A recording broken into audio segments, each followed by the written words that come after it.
ट्रस्टचे अध्यक्ष श्री प्रवीण भाऊ पोटे पाटील, आमदार श्री प्रवीण भाऊ पोटे पाटील साहेब आपल्यात उपस्थित आहेत। आदरणीय सर, आपण बसून घ्या। मंचाभोवती असलेले सगळ्यांनी बसून घ्या, कृपया बसून घ्या। आपण कार्यक्रमाला सुरुवात करणार आहोत। संवाद तरुणाईशी सर सगळ्यांना भेटणार आहेत, तुम्ही सगळ्यांनी या ठिकाणी बसून घ्या। आमच्या सगळ्या महिला भगिनी सगळ्यांनी बसून घ्या, आपण सर सगळ्यांना भेटणार आहेत, आपण कार्यक्रमाला सुरुवात करणार आहोत।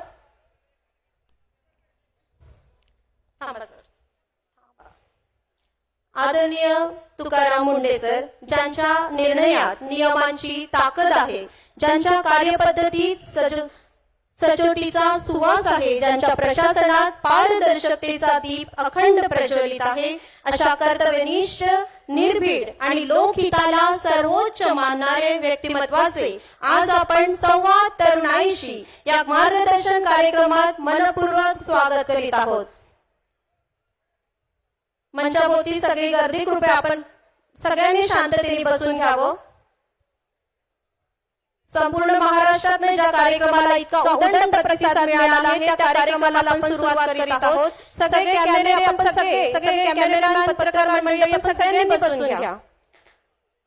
भारतीय प्रशासकीय सेवेतील सनदी अधिकारी, वरिष्ठ प्रशासक, कुशल प्रशासक, ज्यांच्या कार्यातून एकच संदेश उमटतो, कर्तव्य पुढे मोठं कुणी नाही। मी आदरणीय तुकाराम मुंडे सर आपणास आमंत्रित करते की आपण दीप प्रज्वलन करून या कार्यक्रमाचं उद्घाटन करावं। सोबतच PR पोटे पाटील ट्रस्टचे अध्यक्ष, विधानसभा सदस्य आदरणीय प्रवीण भाऊ पोटे पाटील साहेब, कस्तुरबा सोलर समितीचे सन्माननीय मार्गदर्शक प्रदीप चेचरे सर आणि युवा उद्योजक श्री रोहन भामकर, मी आपणास विनंती करते आदरणीय तुकाराम मुंडे सर की आपण दीप प्रज्वलन करून आणि राष्ट्रप्रेम, राष्ट्रभक्ती जागृत करणारे महात्मा गांधी यांच्या प्रतिमेला अभिवादन करून संवाद तरुणाईशी जोरदार टाळ्यांनी सहर्ष स्वागत करूया। गाडगे महाराजांच्या, तुकडोजी महाराजांच्या आणि भारताचे पहिले कृषी मंत्री डॉक्टर पंजाबराव देशमुख यांच्या अमरावतीमध्ये वैचारिक वारसा घेऊन आपल्या सगळ्यांमध्ये उपस्थित असणारे दीपज्योती परब्रह्म, दीपज्योतिर्जनार्दना, दीपो हरतु मे पापम, दीपज्योतिर नमोस्तुते। दिव्याचा प्रकाश हा परब्रह्म रूप आहे। दीपज्योती दुःख दूर करणारा परमेश्वर आहे। हे दिव्या तुला आम्हा सर्वांचा नमस्कार असो, हे दिव्या तुला आम्हा सर्वांचा नमस्कार असो। सर्व मान्यवर स्थानापन्न होतील। अंधकारातून प्रकाशाकडे नेणारी ज्योत म्हणजे ध्यान, कर्तव्याला दिशा देणारा प्रकाश म्हणजे मूल्य आणि राष्ट्र निर्मितीचा मार्ग उजळणारे विचार म्हणजे महात्मा गांधींची प्रेरणा। आदरणीय महात्मा गांधींना वंदन करून आदरणीय प्रशासक, आदरणीय कुशल मार्गदर्शक आणि ज्येष्ठ सनदी अधिकारी श्री तुकाराम मुंडे सर, PR पोटे पाटील ट्रस्टचे अध्यक्ष, विधानसभा सदस्य श्री प्रवीण भाऊ पोटे, आपण सर्व मान्यवरांनी आसनस्थ व्हावं अशी मी आपणास विनंती करते। कर्तव्यनिष्ठा, सचोटी, शिस्त आणि पारदर्शक प्रशासनाची उज्ज्वल परंपरा जपणारे, आपल्या कार्याने प्रशासनाला लोकविश्वासाची नवी उंची प्राप्त करून देणारे आदरणीय ज्येष्ठ मार्गदर्शक श्री तुकाराम मुंडे सर आपल्यात उपस्थित आहेत। शब्द सुमनांच्या या मैफिलीत आदरणीय मुंडे सर शब्द सुमनांच्या या मैफिलीत दीपज्योत लावितो आम्ही आणि संस्कृती प्रिय अमरावती नगरीत स्वागत आपले करीतो आम्ही, स्वागत आपले करीतो आम्ही। टाळ्या अशाच वाजत राहिल्या पाहिजे। यानंतर ज्या पुस्तकाचा मी गेल्या मगापासून उल्लेख करते आहे, एखाद्या व्यक्तीचे जीवन हे केवळ त्याच्या प्रवासाचे वर्णन नाही, ते संघर्ष, सचोटी, ध्येय आणि मूल्यांची जिवंत प्रेरणा गाथा आहे।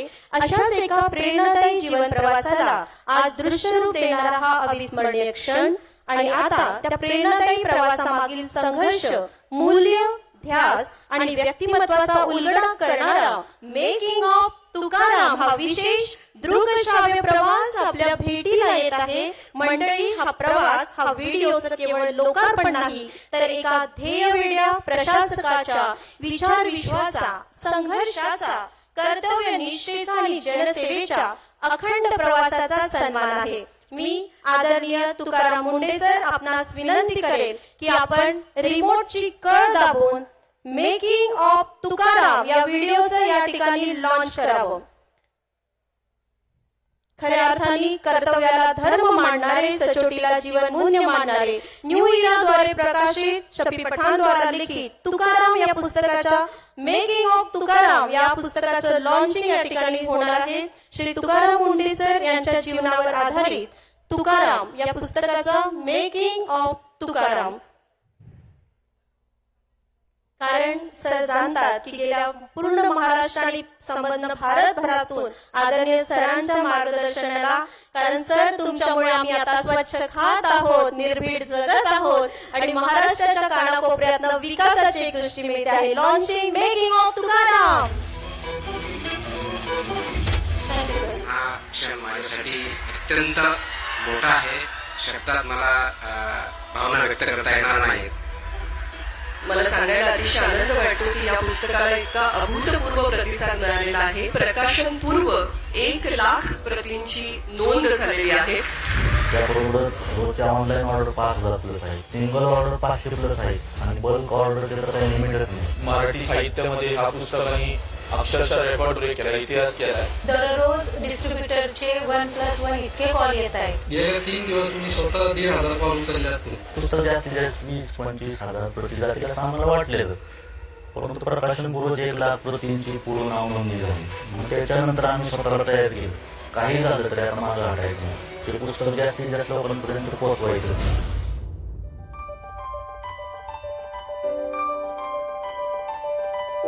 साधारण एक वर्षभरापूर्वी एक औपचारिक बैठक म्हणा किंवा औपचारिक चर्चा मला लेखकासोबत झाली या पुस्तकाविषयी. लेखकाने 6 ते 7 महिन्यांमध्ये ते पूर्ण त्यांचं लिखाण पूर्ण केलं. त्याच्यानंतर ते आपल्या ऑफिसला आलं. संपादक म्हणून मी पुस्तकाचं वाचन केलं. त्यामध्ये मला जे काही पाहायचे की म्हणजे कोणती गोष्ट अजून चांगल्या पद्धतीने लोकांपर्यंत जाऊ शकते या पुस्तकाच्या माध्यमातून, ती गोष्ट मी त्यांना सांगितली.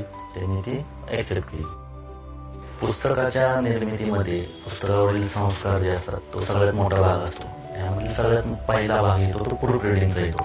आमच्याकडे संजय पवार हे प्रूफ रिडिंगचं काम करतात आणि तुकाराम या पुस्तकाच्या प्रूफ रिडिंगचं काम जबाबदारीच असल्यामुळे आम्ही त्यांनाच ते करायला सांगितलं आणि त्यांनी ते उत्तम प्रकारे केलेलं आहे. जेव्हा तुकाराम पुस्तकाचा माझ्याकडे ड्राफ्ट आला तेव्हा जवळजवळ पहिला लेव मी लावला ते 150 पानं झाली होती. पण तेव्हा आपण विचार केला की शाळेत विद्यार्थ्यापासून ते एखाद्या उद्यमान वाचत असेल तर त्यालाही ते वाचता जावं. त्यानुसार आपण तो फॉन्ट वाढवला. आता तुम्ही बघताय त्या पुस्तकाचा एकदम लेआउट सुंदर दिसते. ख्वाजा सय्यद मुंडे मुंबईतील चित्रकार आहेत. त्यांनी कल्पना अशी मांडली की पुस्तकाचं मुखपृष्ठ एकदम साधा असावं, पण मुंडे सरांचाच एखादा चांगलं छायाचित्र किंवा फोटो वापरू जेणेकरून वाचताना पटकन समजून जाईल की पुस्तक मुंडे सरांवर होते, त्यांच्या आयुष्यावर होते. आणि कस्टमरची इच्छा असते की पुस्तक आपल्याला आले तर ते दिसायला पण अट्रॅक्टिव्ह दिसलं पाहिजे. सो त्यासाठी आपण एम्बॉसिंग इफेक्ट दिलेला आहे. पुस्तकामध्ये प्रीमियम क्वालिटी पेपर यूज केलेला आहे.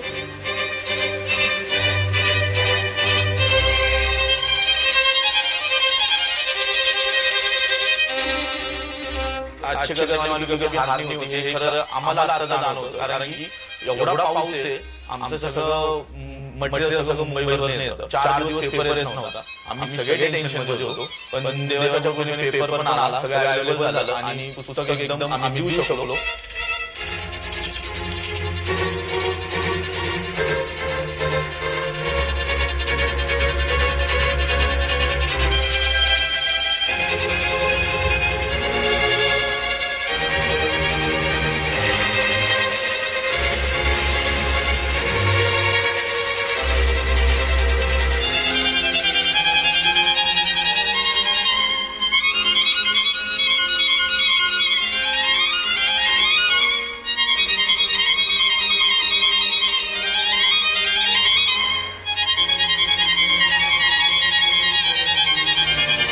हे पुस्तक एवढं ट्रेंडिंगला आलं, त्याचं सेल एवढं आहे की आम्हाला 24 तास कमी पडायला लागलं. तर असं झालं. आम्ही 200 मध्ये काम करत होतो, 300 मध्ये काम चालू आहे. आमचं प्रोडक्शन आम्ही वाढवलेलं आहे, तरी सुद्धा आमच्याकडे ते काम उरकत नाहीये. किती मागणी आहे.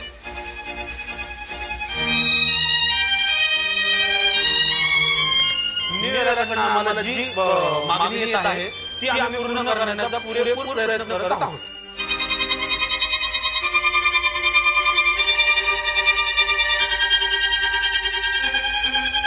पुस्तक ज्या वेळेला प्रिंट होऊन आपल्याकडे येतं त्यावेळेला त्या पुस्तकाचं स्टोरेज असेल किंवा त्याचं पॅकिंग असेल किंवा डिस्ट्रीब्युटरच्या ऑर्डर घेण्यापासून ते डिस्ट्रीब्युटर पर्यंत पोहोचवण्याचं सगळं जे काही काम असेल ते आमची नीरजच्या टीम अंतर्गत केलं जातं.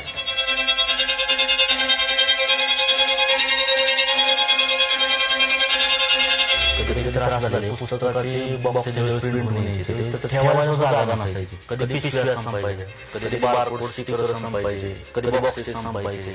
परंतु आमचा हात काही थांबलेले नाही आणि प्रिंटिंग वाल्यांचे प्रिंटिंग काही थांबलेले नाही. त्यांनी सुद्धा ओव्हर टाइम केला, आम्ही ओव्हर टाइम केला. परंतु पुस्तक पोहोचवण्यासाठी आम्ही रात्रंदिवस कष्ट केले. वेगवेगळ्या अशी आली सर मॅडम आमच्यासोबत पॅकिंगला बसले. प्रत्येक नवीन पुस्तक आलं की आम्ही व्हॉट्सअप द्वारे वितरकांना सांगत असतो की हे पुस्तक आपल्याकडे आलंय.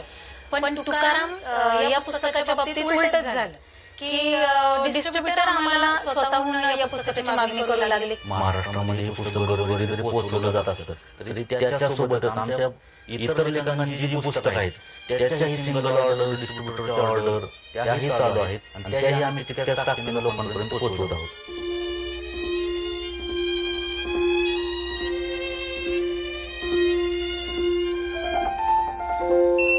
आपण जागोजागी या पुस्तकाचे बॅनर्स लावले होते, त्यामुळे सामान्य जनतेला पुस्तक प्रकाशन होण्याच्या आधीच हे पुस्तक मार्केटमध्ये येणार आहे याची कल्पना होती. सो मार्केटमध्ये जो एक ट्रेंड आहे पुस्तक पब्लिशिंग झाल्यानंतर त्याची मार्केटिंग करण्याची पद्धत आहे ही आपली न्यूजकडून सुरुवात झाली आहे. आम्ही स्वतः मी स्वतः रील करते, आम्ही त्या व्हायरल करतो, लोकांपर्यंत त्या पोहोचतात. असं म्हटलं जातं की मराठी पुस्तक वाचलं जात नाही, पण तुकाराम पुस्तक हे सगळं खोडून टाकणार आहे. कारण आम्हाला दिसतंय की एका प्री ऑर्डरच 1 लाखाची पडली. मला असं वाटतं की डिसेंबर पर्यंत हे 10 लाख पुस्तकं विकली जाणार आणि महाराष्ट्रातील शेवटच्या माणसापर्यंत हे पुस्तक पोहोचणार म्हणजे पोहोचणार. न्यू इंडिया पब्लिशिंग हाऊस मंडळी, वाचाल तर वाचाल म्हणतात ते उगाच नाही, ते तुम्हाला तुकाराम वाचल्यानंतर कळणार. खऱ्या अर्थाने ज्या व्यक्तीला माहिती आहे की ज्या मातीत मी जन्मलो ती माती आणि ज्या मी घरात गेलो तिथली नाती मी नेहमी जपायची असतात. आज अमरावतीच्या घरामधली नाती जपण्यासाठी सर आपण आमच्या अमरावतीत आले आहात. कोणताही भव्य कार्यक्रम केवळ एका दिवसात घडत नाही. एक ध्यास, असंख्य हातांचे परिश्रम आणि समाजहिताची प्रामाणिक तळमळ त्यामागे असते. अमरावती नगरीत संवाद तरुणाईशी या प्रेरणादायी कार्यक्रमाची संकल्पना रुजविण्यापासून ते तिला प्रत्यक्ष साकार करण्यापर्यंतचा हा प्रवास निश्चितच उल्लेखनीय आहे. कस्तुरबा खादी महिला समितीच्या माध्यमातून आयोजित आदरणीय श्री तुकाराम मुंडे सरांच्या अत्यंत व्यस्त वेळापत्रकातून वेळ निश्चित करून घेण्यापर्यंत आणि शेकडो स्वयंसेवकांना एकत्रित करून आजच्या या अभूतपूर्व सोहळ्याचे प्रभावी नियोजन उभे करण्यात आले. या सर्वांमागे ज्या व्यक्तिमत्वाची दूरदृष्टी, नियोजन कौशल्य आणि अथक परिश्रम आहेत ते म्हणजे कस्तुरबा खादी महिला समितीचे मार्गदर्शक आदरणीय श्री प्रदीपजी चेचरे. आदरणीय सर, मी आपणास अत्यंत नम्रतेने विनंती करते की आपण आजच्या या संवाद तरुणाईशी कार्यक्रमाचं थोडक्यात प्रास्ताविक करावं. कस्तुरबा खादी महिला समितीचे मार्गदर्शक आदरणीय श्री प्रदीप चेचरे सर.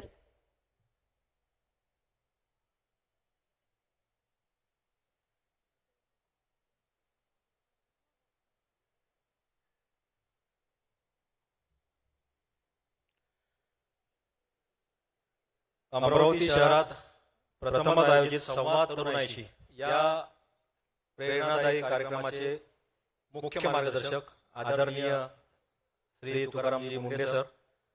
या कार्यक्रमामध्ये मुंडे सरांचे अमूल्य विचार ऐकण्यासाठी उपस्थित शहरातील सर्व मान्यवर, लोकप्रतिनिधी, उद्योजक, वकील संघटनांचे प्रतिनिधी, विद्यार्थी, पालक, डॉक्टर संघटनांचे प्रतिनिधी, फक्त अमरावतीच नाही तर अमरावतीच्या बाहेरून आलेले हजारोच्या संख्येने आलेले सर्व मुंडे सरांना ऐकण्यासाठी आलेले सर्व काही बंधू आणि भगिनींनो, मी एक असा एकमेव व्यक्ती आहे आणि असा एकमेव व्यक्ती, भाग्यवान व्यक्ती आहे की जो मुंडे सरांसोबत, मुंडे सरांच्या टीम मध्ये काम करण्याचं मला सलग 3 वर्ष भाग्य मिळालं. वाशिम जिल्हा परिषद सीओ सर होते, खादी व ग्रामोद्योग मंडळाचे सीओ झाले त्यानंतर, आणि त्यानंतर जालना कलेक्टर. या तिन्ही ठिकाणी एक माझं सद्भाग्य की मी सरांसोबत होतो. आणि या तिन्ही ठिकाणी सरांच्या अंडर काम करताना ज्या काही त्या विभागाच्या आढावा बैठकी सर घेतात कामकाजासाठी, तर खरं तर त्या आढावा बैठकी म्हणण्याऐवजी त्याला धावा बैठकी म्हटलं पाहिजे, कारण त्या बैठकी झाल्यानंतर सगळ्यांना धावावं लागतं. तर अशा या आढावा बैठकीमध्ये जे अतिशय स्ट्रिक्ट किंवा अतिशय कठोर अंमलबजावणीसाठी सरांच्या ज्या डायरेक्शन असतात, त्याच्या मध्ये मध्ये सरांच्या अतिशय अमूल्य आणि मौलिक विचाराची पेरणी सर करत असतात. त्याच्यामध्ये फक्त कामकाजा संबंधित नाही, तर ते कामकाज लोकाभिमुख कसं असावं, समाजाचा असेल त्याचा कसा उपयोग असावा. तर मी या 3 वर्षाच्या कार्यकाळामध्ये जे 3 विचार जे खरोखर मनावर सरांसोबत काम करताना कोरले गेले, एक थोडक्यात आपल्या पुढे मांडतो. एक पहिला विचार असा की इथे तो जवळपास सर्वांना लागू आहे. हे 3 विचार इथे असलेल्या प्रत्येक व्यक्तीला लागू आहे. पहिला विचार की इथे असलेले विद्यार्थी, स्पर्धा परीक्षांची तयारी करणारे विद्यार्थी असो, शालेय असो, प्रत्येक विद्यार्थी हा नोकरी किंवा जॉब मिळवण्यासाठी अतोनात प्रयत्न करतो, खूप मोठी प्रचंड मेहनत घेतो. मात्र तो जॉब मिळवल्यानंतर पुढे त्याचा अभ्यास कमी होतो किंवा करतच नाही. सरांचं हे नेहमी सांगणं आहे की जॉब मिळवणे किंवा नोकरी मिळवणे हे पहिलं टार्गेट आहे, परंतु जॉब मिळाल्यानंतर किंवा नोकरी मिळाल्यानंतर खऱ्या अभ्यासाची आणि खरा अपडेट राहण्याची गरज आहे, जेणेकरून आपण त्या पदाचा उपयोग समाजासाठी करू शकतो. पद मिळवणे ही पहिली पायरी आहे. दुसरा महत्वाचा विचार जो सरांच्या सहवासात असताना मनावर विमला, तो म्हणजे एखादी व्यक्ती जर आपला व्यवसाय किंवा नोकरीशी प्रामाणिक नसेल तर ती आपल्या कुटुंबाशी कधीच प्रामाणिक राहू शकत नाही. जर एखादा कोणी व्यक्ती म्हणत असेल की मी तो जर काही चुकीच्या किंवा भ्रष्ट आचरण त्याच्या व्यवसाय किंवा नोकरीमध्ये करत असेल आणि म्हणत असेल की मी आदर्श बाप किंवा आदर्श पती आहे, तर ते होऊ शकत नाही. तसाच तिसरा विचार सगळ्यात महत्वाचा जो आहे तो म्हणजे आपण वेगवेगळ्या क्षेत्रामध्ये इथे असणारे अनेक लोक आहेत जे वेगवेगळ्या क्षेत्रामध्ये, सामाजिक क्षेत्र असेल, सरकारी नोकरी असेल, प्रायव्हेट असेल, आपण टीम लीडर म्हणून काम करतो. सर असं म्हणतात की टीम लीडर असा असावा की काही वर्षानंतर त्या टीम लीडरची त्या टीमला गरज नसावी, म्हणजे त्याची टीम त्यांनी एवढी सक्षम करावी त्या टीमला त्याची गरजच नसावी. या निमित्तानं सरांचं नाव आहे तुकाराम आहे आणि जगद्गुरु तुकाराम महाराजांचा एक अभंग आहे, आपणा सारिखे कधी तात्काळ नाही काळ वेळ तया लागी. तुकाराम महाराजांनी हे जे वर्णन केलेलं आहे ते जे काही संत महात्मा सद्गुरू आहे त्यांना लागू आहे. सरांचं जे स्टेटमेंट आहे की टीम लीडरचं जे कर्तव्य आहे की काही दिवसात त्याची गरज उडावी, त्यांची टीमच तेवढी सक्षम व्हावी, हे अभंगाशी मिळतं जुळत आहे. तर सरांचे हे प्रेरणादायी विचार फक्त आम्ही जे सरांच्या सोबत काम करणारे आहे आमच्या त्या मीटिंग रूम पुरते किंवा मग सरांच्या बदलीनंतर होणाऱ्या सेंड ऑफ पुरते मर्यादित न राहता या अशा अमूल्य विचारावर समाजातल्या प्रत्येक व्यक्तीचा अधिकार आहे. जसं दर्जेदार साहित्य किंवा दर्जेदार विचारावर प्रत्येकाचा अधिकार असतो, त्याप्रमाणे सरांच्या या मौलिक विचारावरही इथे असणाऱ्या किंवा आपल्या या संपूर्ण महाराष्ट्रातल्या देशातल्या प्रत्येक व्यक्तीचा अधिकार आहे. या विचारातून संवाद तरुणाईशी ही संकल्पना जन्मास आली आणि एकदा संकल्पना सुरू झाल्यानंतर साधारण मागच्या 6 महिन्यापासून संकल्पना प्रत्यक्षात आणण्यासाठीचा आमचा प्रवास सुरू झाला. मेकिंग ऑफ संवाद तरुणाईशी आपण आता एक व्हिडिओ पाहिला, तेवढाच रंजक हा प्रवास आमच्या 1.25 महिन्यातला. एक पुढच्या 2 मिनिटांमध्ये हा एक संवाद हे जो प्रवास आहे तो आपल्याला सांगतो. सर्वप्रथम सरांच्या व्यस्त दिनक्रमातून वेळ मिळवणे, सरांची मान्यता घेणे, त्यासाठी रोहनजी भामकर जे अशा प्रकारे सरांचे त्यांनी कार्यक्रम आयोजित केले आहे, त्यांचं मार्गदर्शन आणि त्यांचं सहकार्य अमूल्य आम्हाला मदतीचं झालं. त्या माध्यमातून सरांची मान्यता मिळाली. त्यानंतर सगळ्यात महत्वाचा जो प्रश्न होता की एवढं तर माहित होतं की सरांचा कार्यक्रम आहे म्हणजे फार मोठ्या संख्येने, आता सुद्धा आपण जवळपास 8 ते 10 हजार लोक हॉलमध्ये आहे, कदाचित तेवढेच हॉलच्या बाहेर आहे. पाऊस जर बंद असेल तर स्क्रीनवर ते सगळे लोक बघतील किंवा वेगवेगळ्या ठिकाणी उपस्थित आहे. तर एवढ्या मोठ्या प्रेक्षकांसाठी मोठा हॉल जो आहे तो एकमेव या कॉलेजमध्ये आहे, PR पोटे कॉलेजमध्ये. त्यामध्ये आदरणीय प्रवीण पोटे सरांना भेटलो. सरांनी 1 मिनिटात होकार दिला, फक्त हॉलच नाही त्यासाठी आवश्यक असलेले सर्वतोपरी मदत करण्याचं आश्वासन दिलं. त्यानंतर शेकडो कार्यकर्ते, असंख्य कार्यकर्ते जे जे दिसत आहेत किंवा जे इनडायरेक्टली सोबत आहे असे असंख्य कार्यकर्ते सोबत आले, स्वयंप्रेरणेने सोबत आले. त्यानंतर एवढं महत्वाचे मुद्दे की अमरावती जिल्ह्यातले सगळे पत्रकार सोबत आले. अमरावती जिल्ह्याच्या पत्रकारितेच्या इतिहासामध्ये असं पहिल्यांदा घडलं की 9 ते 10 वृत्तपत्र एका या विषयासाठी सोबत आले. त्यानंतर वेगवेगळ्या कार्यकर्त्यांनी कोणी पास वाटपाचा कार्यक्रम हाती घेतला, कोणी बॅनर्स लावणे, कोणी कॉलेजला जाणे, कोणी क्लासेसला जाणे, अशा सर्वांनी जबाबदाऱ्या आपापल्या परीने वाटून घेतल्या. या कार्यक्रमाचं सुरुवातीचं नाव संवाद तरुणाईशी अमरावती. त्या अमरावती जिल्ह्यापुरता मर्यादित कार्यक्रम हा लवकरच पुढच्या 2-3 दिवसामध्ये जसा जसा याचा प्रचार झाला तो अमरावती डिव्हिजन, अमरावती, वाशिम, अकोला, बुलढाणा, यवतमाळपर्यंत पोहोचला. त्यानंतर नोंदणी सुरू झाली नागपूर डिव्हिजन मधून, त्यानंतर नोंदणी सुरू झाली मराठवाड्यातून, पश्चिम महाराष्ट्र, मुंबई. आता असं करता करता आजच्या तारखेमध्ये हा कार्यक्रम संवाद तरुणाईशी महाराष्ट्र असा झालेला आहे. याचं हे जर होत असेल तर याला एकच नाव आहे, ते म्हणजे माननीय श्री तुकाराम मुंडे सर. या प्रवासादरम्यान नोंदणी तर होत होती पासेसची, सोबत असंख्य मेसेजेस आले. काही मेसेजेस असे होते की तुकाराम मुंडे सरांपर्यंत मेसेज पोहोचा, या दुकानामध्ये भेसळ होत आहे, हॉटेलमध्ये काहीतरी चुकीचं होत आहे. इथपासून तर एका महिलेचा मेसेज आहे की तिच्या घराच्या जवळच कुठेतरी देशी दारूचं दुकान आहे, ते बंद करण्यासाठी सरांना सांगा. अशा असंख्य अडचणी मांडणारे, म्हणजे लोकांचा किती विश्वास आहे सरांवर, असे असंख्य मेसेज आले. त्यानंतर जेव्हा आम्ही सरांचं बॅनर ही प्रचार व्हावा म्हणून ऑटोच्या मागे लावण्यासाठी ऑटोवाल्यांकडे गेली आमची टीम, तर त्यावेळेस असे ऑटोवाले पुढे आले की मुंडे सरांचा प्रोग्राम आहे, याचे आम्ही पैसे घेणार नाही. आणि तिथे फार मोठ्या प्रमाणात गर्दी झाली, हे बॅनर आम्हाला द्या. त्यापैकी काही ऑटोवाल्यांना आम्ही जाणीवपूर्वक इथे आमंत्रित पण केलेलं, आलेले पण असतील ते. सोबतच हा जेव्हा वृत्तपत्रांमध्ये काही पॉम्पलेट किंवा असं करण्याचा जो प्रसिद्धीचा विषय आहे ते करण्याचा विषय आला, तर सेम अनुभव आम्हाला त्याही ठिकाणी तसाच आला. आपल्या अमरावतीतील आदरणीय शंकरबाबा पापळकर पद्मश्री यांना आम्ही विनंती केली या कार्यक्रमाला हजर राहण्यासाठी. ते अतिशय आजारी आहेत, वय वर्ष 85 आहे. त्यांनी भरभरून आशीर्वाद दिले आणि शुभेच्छा दिल्या की त्यांचं जे वाक्य होतं आशीर्वाद रूपी, ते आज दिसत आहे की तुमच्या हॉलमध्ये जागा कमी पडणार आहे, जागा मिळणार नाही, एवढं ते आज प्रत्यक्ष इथे दिसत आहे. अशा एवढ्या अतिशय अविस्मरणीय अनुभवातून समृद्ध होत आम्ही इथपर्यंत पोहोचलो. या कार्यक्रमाला सोबतच मराठी पत्रकार संघ जे मीडिया पार्टनर आहे त्यासोबत अतिशय महत्त्वाची जबाबदारी निभावणारे अमरावतीतील युवा उद्योजक, स्टार्टअप, ज्यांनी अतिशय कमी कालावधीमध्ये संघर्षातून यशस्वी झेप घेतली, असे सनसाथी सोलर आणि SD जिओ टेस्टिंग यांनी फार मोठ्या प्रमाणात मदत केली. सोबतच महत्त्वाचं हे आहे की याच्यामध्ये ज्याप्रमाणे अमरावती, अकोला, पूर्ण महाराष्ट्रातून लोक आलेले आहे, त्यांचे सगळ्यांचे फोन येत होते. ही सरांच्या वरील प्रेमाची आणि सरांना मानणाऱ्या विचाराची पावती आहे.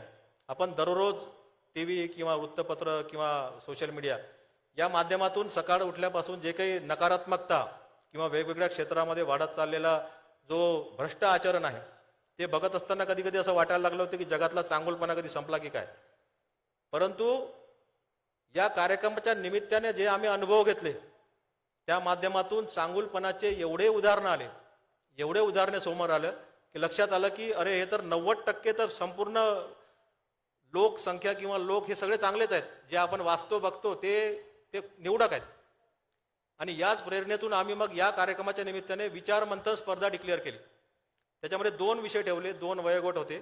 चांगला माणूस होणे का आवश्यक आहे आणि दुसरा विषय होता कर्तव्यदक्ष अधिकारी हा समाजाचा आधारस्तंभ. त्याच्यामध्ये 2 वयोगट होते, 13 ते 25 आणि 26 ते 60, जो सर्वांसाठी खुला होता. तर या दोन्ही वयोगटामध्ये आम्ही संपूर्ण महाराष्ट्रातून 500च्या जवळपास एंट्री झाल्या केवळ 8 दिवसामध्ये. हा खूपच मोठा रिस्पॉन्स होता आणि त्या निमित्ताने जे लोकांचे वेगवेगळे मेसेजेस आणि फोन आले त्यामुळे आमचा सकारात्मकतेवरील विश्वास अजूनही दृढ झाला. त्यामुळे या आयोजन समितीमध्ये असलेले सर्व, माझ्यापासून सर्व, या आयोजनाच्या निमित्ताने आम्ही वैचारिकदृष्ट्या, सकारात्मकतेच्या दृष्टीनं, सामाजिक दृष्टीने अतिशय समृद्ध झालो. ज्या कार्यक्रमाचा प्रवासच एवढा समृद्ध करणारा आहे तो प्रत्यक्ष कार्यक्रम आज आपल्यापुढे लवकरच सादर होणार आहे. त्यानिमित्त मी सर्वांचं पुन्हा एकदा स्वागत करतो, सरांचे मनापासून आभार मानतो आणि स्वागत करतो. धन्यवाद.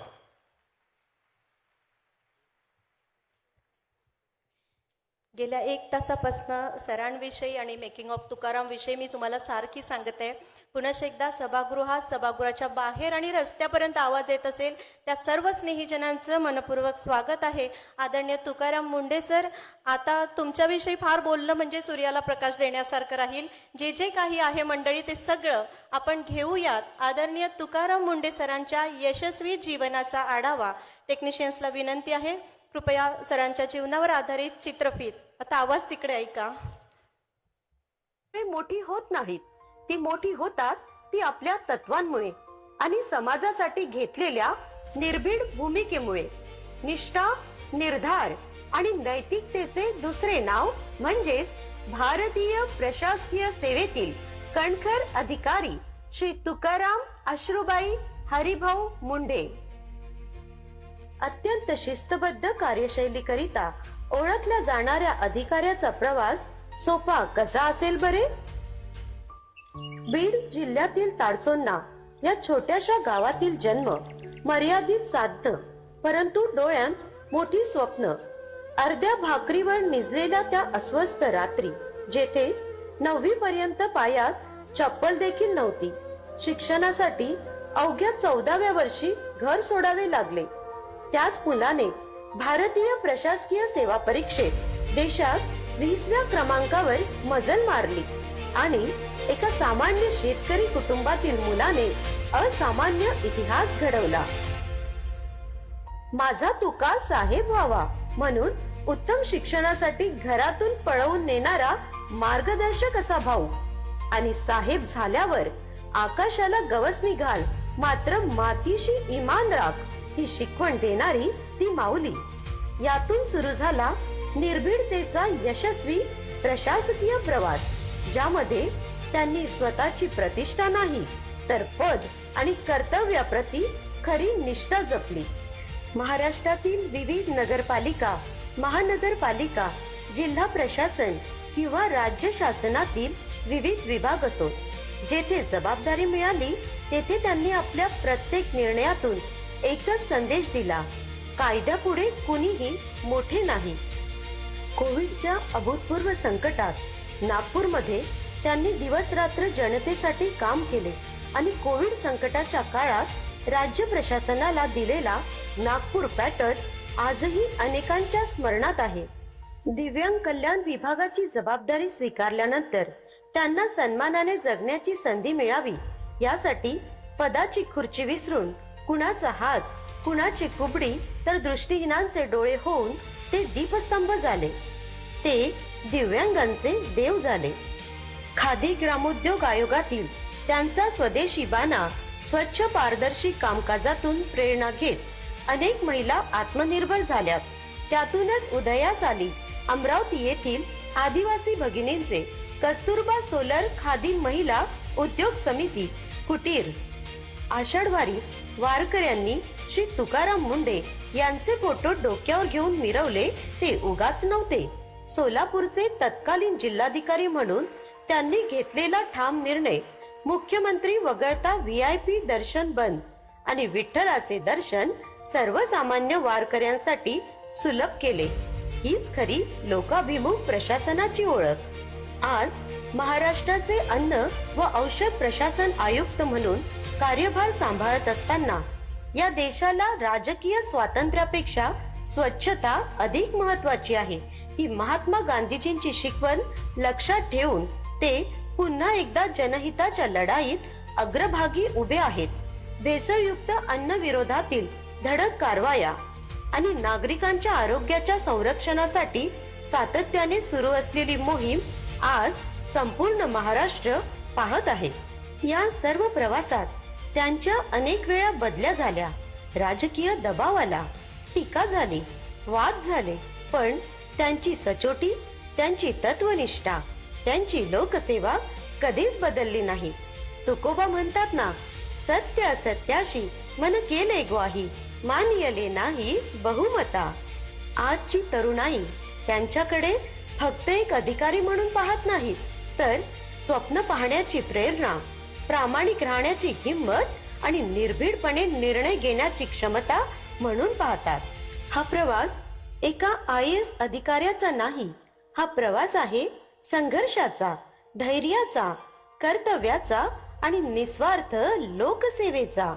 एका कर्तव्यदक्ष अधिकाऱ्याच्या प्रामाणिक, नैतिक, पारदर्शी मार्गात अडथळे हे येतीलच. मात्र लक्षात ठेवा, कुणी तुकारामाची गाथा बुडवू शकतो, तुकाराम नाही. तुकाराम संपत नाही, कारण तुकारामाने ठरवलेच आहे, अवघाची संसार सुखाचा करीन, आनंदे भरीन तिन्ही लोक. झेंडा भल्या कामाचा जो घेऊन निघाला, झेंडा भल्या कामाचा जो घेऊन निघाला, अरे काट कुट वाट मंदी बोच तिथ्याला, रगत निघल गरिबी हसल शाबास त्याची, रगत निघल गरिबी हसल शाबास.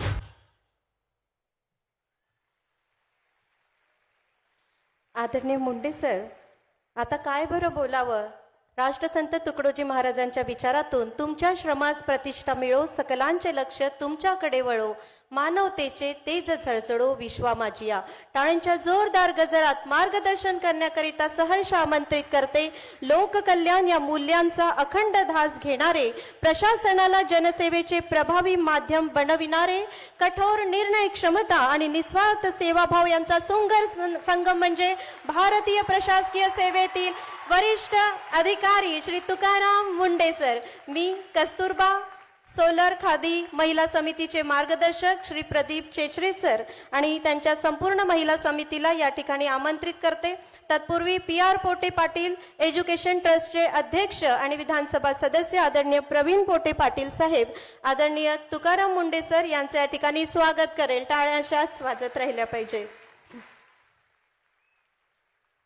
यानंतर रुपाली खडसे, धनश्री येवतकर, प्रणिता किडिले, सुशीला पटोळकर, वर्षा तटार मुंडे सरांचं स्वागत करण्याकरिता कस्तुरबा महिला समितीच्या सर्व सदस्या या ठिकाणी येतील. कुटीरकडून कस्तुरबा महिला समितीच्या वतीने त्याचे मार्गदर्शक प्रदीप चेचरे सर, उद्योजक रोहन भामकर यांच्या सर्वांच्या वतीने गांधीजींनी शिकविलेल्या राष्ट्रप्रेमाची स्वदेशी बाण्याचं प्रतीक चरखा देऊन आपण स्वागत करणार आहोत. महाराष्ट्राला लाभलेलं मातीतलं नेतृत्व आणि आभाळाला गवसणी घालणारं कर्तृत्व, भारतीय प्रशासकीय सेवेचे ज्येष्ठ सनदी अधिकारी श्री तुकाराम मुंडे सर. टाळ्या अशाच वाजत राहिल्या पाहिजे.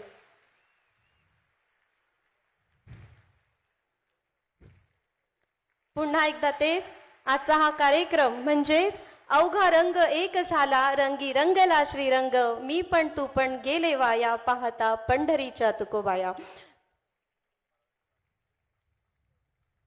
संपूर्ण महाराष्ट्रभरातनं आदरणीय सरांना ऐकण्यासाठी आलेले सर्व स्नेहीजनांचं स्वागत आहे. आदरणीय तुकाराम मुंडे सर, आपलं या वैचारिक मंचावरती मनपूर्वक स्वागत आहे. स्वागत आहे. स्वागतम सुस्वागतम सुस्वागतम.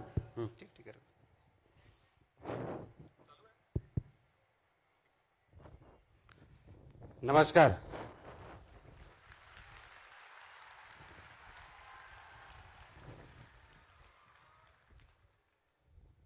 जवळजवळ 21 वर्षानंतर अमरावतीमध्ये परत कार्यक्रम घेण्यासाठी या ठिकाणी मी आलेलो आहे.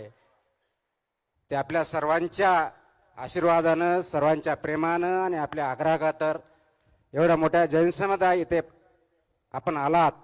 प्रथमतः आपल्या सर्वांचे मनापासून धन्यवाद. मला हे माहीत नव्हतं की अमरावतीमध्ये या कार्यक्रमासाठी मुंबई, पुणे, कोल्हापूर, सातारा, बीड या ठिकाणाहूनही अनेक जण येतील.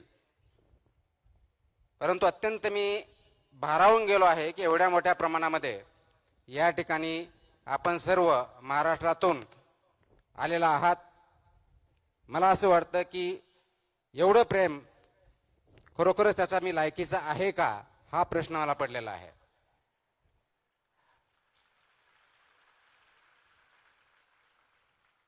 आणि त्यामुळे प्रथमतः आयोजन समितीचं मी मनापासून आभार मानतो की त्यांनी हा कार्यक्रम आयोजित केला आणि मला या ठिकाणी बोलवलं. मी तर आज आपल्याला कोणत्याही प्रकारचं मार्गदर्शन करण्यासाठी आलेलो नाही आहे. मी आलोय मुळामध्ये आपल्याशी संवाद साधण्यासाठी. संवाद यासाठी म्हणतो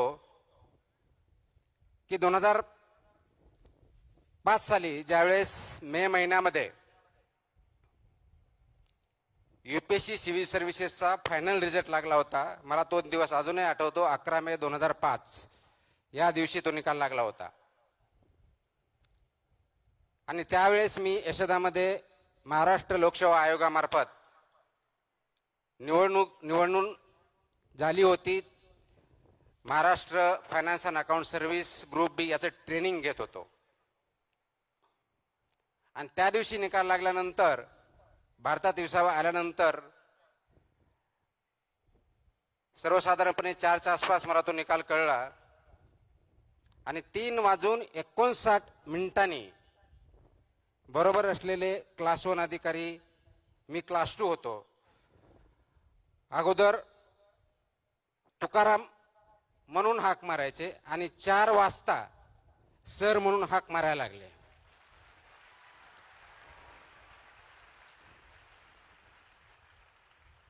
सांगायचा मुद्दा एवढाच आहे की एका सेकंदामध्ये, एका क्षणामध्ये समाजाचा तुमच्याकडे बघण्याचा दृष्टिकोन 360 डिग्री चेंज होतो. ती ताकद विचारामध्ये असते, आचरणामध्ये असते आणि परिस्थिती बदलण्यामध्ये असते. परंतु आपल्याला यश आलं, एखादं पद प्राप्त झालं, एखादी रँकिंग आली म्हणजे आपण कशाही परिस्थितीत धुरळून जायचं नसतं. आपला जो बेस आहे, आपले जे तत्व आहेत, मूल्य आहेत, याच्याशी कशाही परिस्थितीत कॉम्प्रोमाइज करायचं नसतं. आणि तोच धागा धरून महाराष्ट्रामधल्या अनेक जिल्ह्यामध्ये मी फक्त आणि फक्त त्यावेळेस आपल्यासारख्या तरुणांशी, जे पालक आहेत त्यांच्याशी संवाद साधण्यासाठी वेगवेगळ्या ठिकाणी गेलो. कारण माझी जॉईनिंग मसुरी इथल्या अकॅडमीमध्ये, नॅशनल अकॅडमी ऑफ ॲडमिनिस्ट्रेशन ज्याला आपण म्हणतो, ज्या ठिकाणी आमचं ट्रेनिंग होतं, ऑल इंडिया सर्व्हिस आणि सेंट्रल सर्व्हिसेसचं फाउंडेशन कोर्स होतं, ते ऑगस्टमध्ये जॉईन व्हायचं होतं. त्याच्यामुळे मे ते ऑगस्टच्या दरम्यानचा जो कार्यकाळ होता, त्या कार्यकाळामध्ये महाराष्ट्रातल्या जवळजवळ 15 जिल्ह्यामध्ये मी अनेक कार्यक्रमामध्ये सहभागी होऊन संवाद साधण्याचा प्रयत्न केला. आणि त्याचाच एक भाग म्हणून अमरावतीला त्या काळात मी आलो होतो. त्यावेळेसही अमरावतीमधल्या कोणत्या तरी एका हॉलमध्ये आमचं इंटरॅक्शन झालं. मला अजूनही आठवतं की त्यावेळेस मी पुण्याहून आलो होतो आणि पुण्याहून रात्री बसनी बसून, ज्या प्रायव्हेट ट्रॅव्हलच्या बस असतात पुण्याहून नागपूरला जाणाऱ्या, पुण्याहून औरंगाबादला असतील तत्कालीन, पुण्याहून अमरावतीला असतील, त्यांनी आलो होतो. आणि त्या ज्या ठिकाणी बस स्टँडच्या आसपास तिथं उतरल्यानंतर जे आयोजक होते त्यांच्याकडे त्यांच्या स्कूटरवरती मी गेलेलो होतो. आणि त्यानंतर कार्यक्रम झाला. मला काही वर्षापूर्वी बातम्या आल्या, काही लोकांचे फोन आले की अमरावतीमधली एक विद्यार्थी त्यावेळेस माझं भाषण ऐकण्यासाठी आली होती. तिने काही भाषण ऐकलं होतं, 4थी 5वी काहीतरी वर्गात होती. आणि तिने त्याच्यातून प्रेरणा घेऊन UPSC करायचं ठरवलं. गेल्या 2-3 वर्षापूर्वी इंडियन रेव्हेन्यू सर्व्हिस याच्यामध्ये त्यांचं सिलेक्शन झालं. ही अत्यंत गोष्ट चांगली आहे. त्याचं क्रेडिट मला जात नाही, त्याचं क्रेडिट त्या विद्यार्थिनीला आणि त्यांच्या पालकांना जातं. आजही आपण 21 वर्षानंतर मला इथं बोलवलं म्हणून मला त्या आठवणी जाग्या झाल्या, म्हणून मी तो त्यावेळेचा क्षण आपल्याबरोबर शेअर केला. परंतु गेल्या 21 वर्षाच्या सेवेमध्ये विचार करत असताना अनेक चढ उतार आले. ते प्रत्येकाच्या जीवनात येतात, कोणत्याही प्रोफेशनमध्ये येतात. विद्यार्थी म्हणून येतात, पालक म्हणून येतात, नोकरदार वर्गाला येतात, उद्योजकांना येतात, शास्त्रज्ञांना येतात, राजकीय व्यक्तींनाही येतात. परंतु चढ उतारावरती झाल्यानंतर चढ आला की थांबायचं आणि उतार आला की घसरत जायचं. जर ही परिस्थिती आपण ठेवली तर परिस्थितीशी आपण झुंज देऊ शकत नाही आणि पुढे जाऊ शकत नाही. हा निश्चित मेसेज माझ्या 21 वर्षाच्या किंवा माझ्या टोटल वयाच्या जेवढे काय माझं वय झालेलं आहे त्या जीवनामध्ये मी पाहिलेलं आहे. आणि प्रत्येकाच्या जीवनामध्ये ज्यावेळेस चढ उतार येतात त्यावेळेस वाहत जायचं नसतं आणि वाहत जाणं हा सर्वात मोठा धोका आहे. आज आपण 21व्या शतकावर ज्यावेळेस बोलतो, 4थ्या क्रांतीची नांदी आपण ज्याला बोलतो, आर्टिफिशियल इंटेलिजन्स, मशीन लर्निंग, या युगामध्ये नोकऱ्यावरती खूप मोठ्या प्रमाणात गदा आलेली आहे असं आपण म्हणतो. विचार करा, 18व्या शतकात सुद्धा पहिली इंडस्ट्रियल रेव्होल्यूशन आली, त्यावेळेस सुद्धा हाच प्रश्न होता की नोकऱ्या जातील, लेबरचं काय होणार. नंतर दुसरी इंडस्ट्रियल आली, त्यावेळेस हे सांगितलं की आता ऑटोमेशन होईल, आता पूर्णपणे शेती उद्ध्वस्त होईल. तिसरी इंडस्ट्रियल रेव्होल्यूशन कम्प्युटरची आली, त्यावेळेस सांगितलं गेलं की आता माणसाची गरजच राहिली नाही.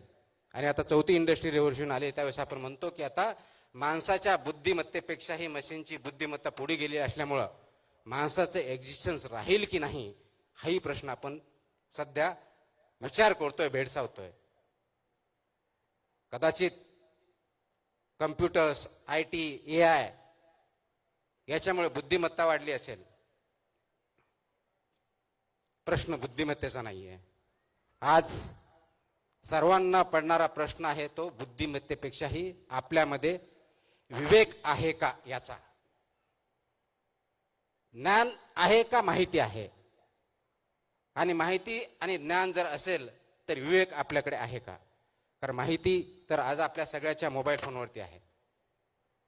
आपल्याला जर आठवत असेल, आमच्या लहानपणी असतील, आमच्या अगोदरच्या पिढ्या असतील, त्यावेळेस बघितलं ज्ञान घेण्यासाठी, माहिती घेण्यासाठी ग्रंथालयामध्ये जायचं, तिथं पुस्तक वाचायचे, शिक्षकाबरोबर चर्चा करायची. एखाद्या गोष्टीचा रेफरन्स किंवा अभ्यास करायचा असेल तर कोणतं पुस्तक वाचायचे हे शिक्षकांना किंवा जे शिकलेले आहेत त्यांना विचारायचं. मग ते पुस्तक अवेलेबल आहे की नाही ते बघायचं, लायब्ररीत जायचं, ते शोधायचं, त्याच्यातला पर्टिक्युलर तो टॉपिक त्याच्यावरती वाचायचं आणि त्याच्यानंतर माहिती घ्यायची. हा प्रवास असायचा. एवढे कष्ट फक्त माहिती घेण्यासाठी असायचे. गावागावात न्यूजपेपर नव्हते, लायब्ररीज नव्हत्या. शाळेमध्ये जे शिक्षक सांगतील किंवा आपले जे पाठ्यपुस्तक असतील याच्यापुढे आपल्याला अभ्यासाचं वेगळं काही वातावरण नव्हतं.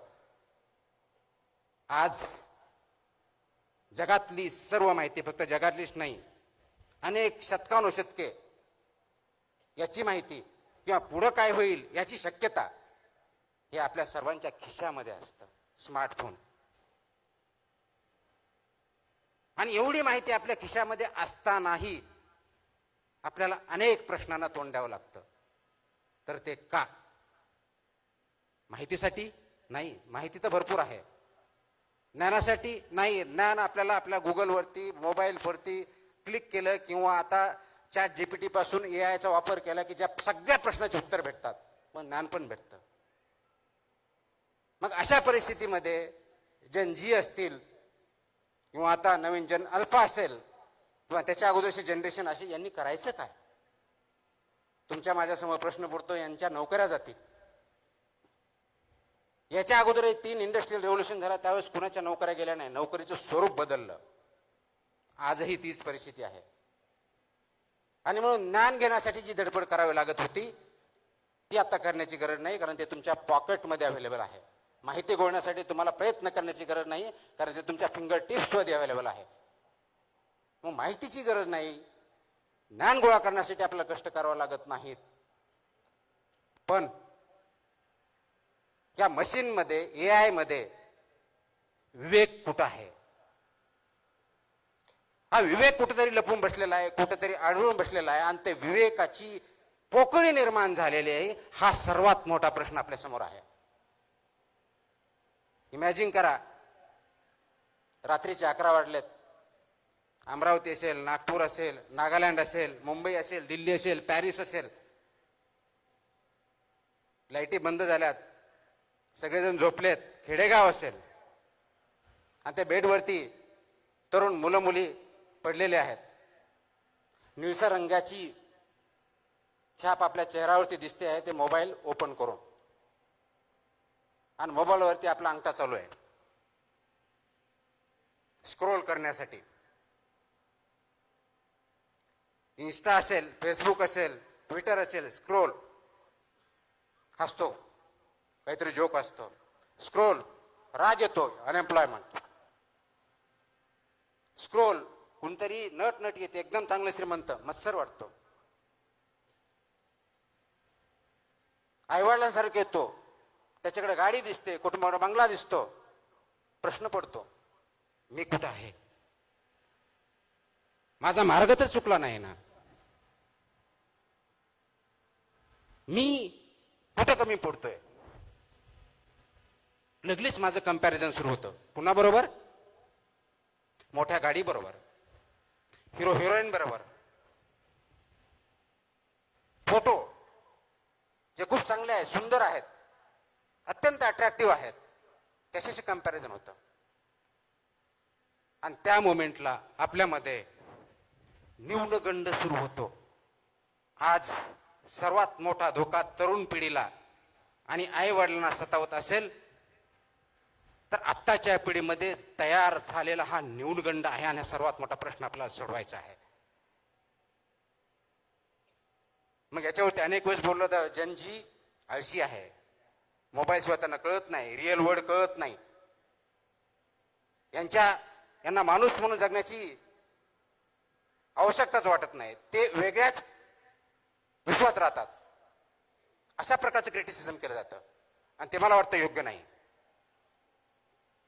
आपण डिजिटल युगात राहतो, मोबाईल पासून दूर जाण्याची गरज नाही, पण कुठंतरी चुकतोय, तो कुठं चुकतोय हे बघण्याची गरज आहे. आणि म्हणून गरज कशाची आहे तर ह्या युगामध्ये ज्यावेळेस तुम्ही स्क्रोल करता, ज्याच्यामुळे तुम्हाला न्यूनगंड तयार होतो, तर ते अंडरस्टँड करण्याची, अप्रिशिएट करण्याची गरज आहे. हा जो न्यूनगंड तयार झाला, तुम्ही कम्पेअर करताय कुणाशी? रील मधल्या असलेल्या हिरो हिरोईनशी, रील मध्ये असलेल्या फोटोशी. जो फोटो काढलाय सर्वात चांगला आहे, सुंदर आहे, तो एक फोटो रीलवर येण्याच्या अगोदर कमीत कमी 5, 50, 25 वेळेस क्लिक केलेला आहे, त्याला डेव्हलप केलेलं आहे आणि फक्त चांगली बाजू, सर्वात चांगली बाजू आपल्या समोर आलेली आहे.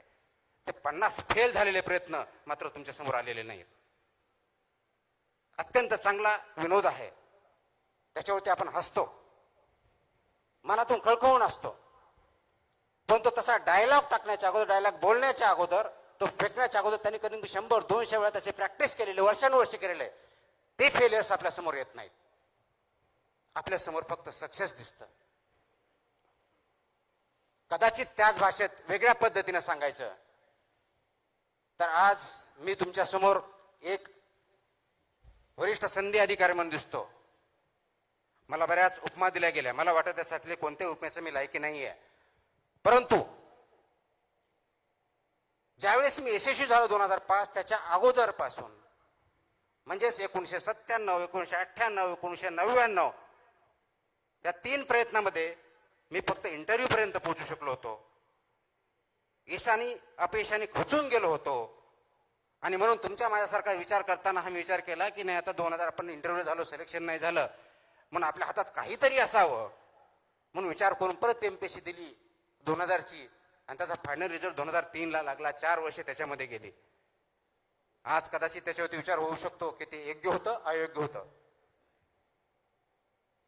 आणि मग 2003ला रिझल्ट लागल्यानंतर मधल्या काळामध्ये मी लेक्चरशिप पण केली, वेगवेगळ्या नोकऱ्या पण केल्या आणि 2004चा अटेम्प्ट देऊन फायनल सिलेक्शन झालं. तर आज फक्त सक्सेस दिसतंय. याच्या पाठीमागचे फेलियर्स, अपयश, याचा अभ्यास आपण कधी करणार आहोत का? आणि ते अभ्यास जर केलं, कारण आज कदाचित माझा फोटो तुमच्या समोर येत असेल, तुम्ही बघण्याचा प्रयत्न करत असेल, मीडिया छापत असेल, काही व्यक्ती बोलत असतील, कुणी चांगलं बोलत असेल, कुणी वाईट बोलत असेल,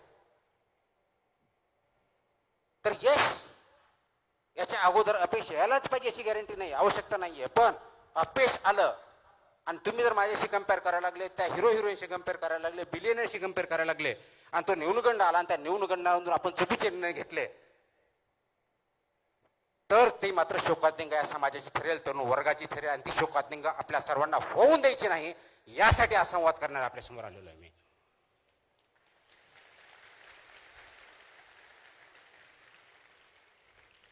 आता ही शोकांतिका का होऊ द्यायची नाही? कारण जगामध्ये जर बघितलं तर जनजी ज्याला म्हणतो आपण, सर्वसाधारणपणे 1997 ते 2012 ह्या काळात जन्मला आलेले हे सर्वजण अत्यंत तरुण आहेत. जगामधला सर्वात जास्त तरुण पिढी भारतामध्ये आहे. आणि जगातली सर्वात मोठी संपत्ती आता कोणती असेल ते तरुण, आणि तेही असे तरुण ज्यांच्याकडे जिद्द आहे, ज्यांच्याकडे ज्ञान आहे, अपार कष्ट करण्याची तयारी आहे. असे तरुण आपल्याकडे असताना तरी त्यांच्यामध्ये नैराश्य, न्यूनगंड ही धोक्याची घंटा आहे. आणि धोक्याच्या घंटेला सर्व स्तरावरून आपल्याला काम करावं लागणार आहे. ते सामाजिक स्तरावरती करावं लागणार आहे, कौटुंबिक स्तरावरती करावं लागणार आहे, राज्य स्तरावरती, देश पातळीवरती करावं लागणार आहे. तुम्हा आम्हाला सर्वांना मिळून करावं लागणार आहे. आणि ते कोणतं काम असणार आहे काढून टाकतो मी. आवाज येतोय? हे जर करायचं असेल तर आपल्याला याच्यामधला विचार समजून घ्यावा लागेल. ही जी नवीन पिढी आहे याला जुन्या रूढी परंपरा मान्य नाहीत. आपल्या काळात आई वडिलांनी सांगितलं उभं राहायचं, त्यांनी म्हणलं हे योग्य, ते मान्य करायचं, त्यांनी सांगितलं हे योग्य, मान्य करायचं. आजच्या तरुण पिढीला, विशेष करून जनजीला हे मान्य नाही. आणि त्याचं चुकीचं काहीच नाही, कारण आपण वास्तववादी असलं पाहिजे. डिजिटल युगामुळे जगातल्या चांगल्या वाईट सर्व गोष्टी आपल्यासमोर आहेत. त्याच्यातल्या चांगल्या गोष्टीला प्रवृत्त करणं, चांगल्या गोष्टी अडॉप्ट करणं, वाईट गोष्टीपासून दूर ठेवणं हे आपलं कर्तव्य असणार आहे. आणि या तरुण पिढीला हायरार्की मान्य नाही आहे, उतरण मान्य नाही आहे, तो अमुक एक नेता म्हणून मला मान्य नाही. हे सर्वजण नेते आहे, यांच्यामध्ये लिडरशिपच्या सर्व क्वालिटी भरलेल्या आहे. गरज फक्त आहे त्यांना योग्य दिशा दाखवण्याची. ती दिशा दाखवण्यासाठी आपल्याला काम करावं लागणार आहे.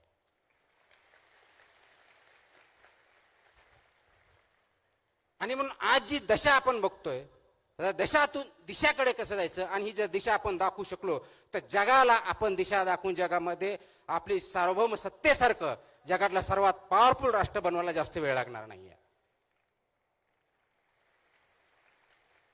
आणि ते करण्यासाठी दिशा कशी द्यायची? कुणी म्हणेल आम्हाला नोकऱ्या भेटत नाहीत. अग्रीड, नोकरीसाठी प्रयत्न केलेच पाहिजेत.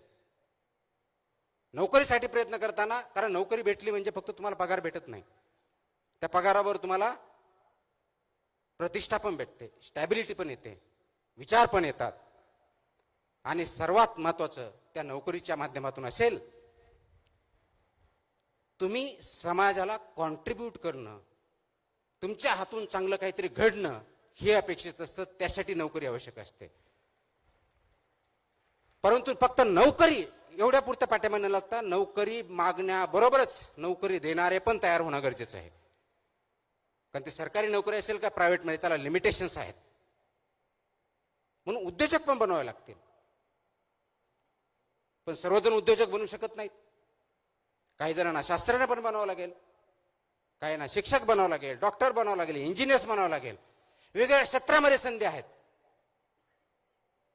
परंतु सर्वात महत्वाची जी गोष्ट आहे ती फक्त नोकरी देणं किंवा नोकरी तयार करणं एवढी नाही, तर समाजामध्ये विचार करण्याची प्रवृत्ती जोपासावी लागेल आणि वाढवावी लागेल. कारण आज फास्ट फॉरवर्ड स्क्रोलिंग, व्हॉट्सअप आलं की पुढे फॉरवर्ड करणं, या युगामध्ये आपण विचार करण्याचं थांबवलं आहे. तर विचार जो थांबवला आहे त्याला थांबवून विचार करण्याची प्रवृत्ती वाढीस घालावी लागेल. त्यासाठी आज आपल्याला विचार मंथन करावं लागेल आणि ते आपण सर्वांमध्ये बिंबवणं गरजेचं आहे. आपण जीवनामध्ये काम करत असताना, लहानपणापासून मोठे होत असताना आई वडिलांबरोबर इंटरॅक्शन करतो, समाजामध्ये वावरतो, मित्रांबरोबर चर्चा करतो. दिवसभरातले 24 तास जे असतात ते कोणत्या ना कोणत्या कार्यामध्ये आपण मग्न असतो. ते काम असतं की नसतं भाग वेगळा, मग्न असतो. एक स्टडी आहे, त्या स्टडीमध्ये असं सांगितलं की इंडियामधला तरुण सर्वसाधारणपणे दिवसातले 7 ते 9 तास हा स्क्रीनवरती घालतो. 7 ते 9 तास.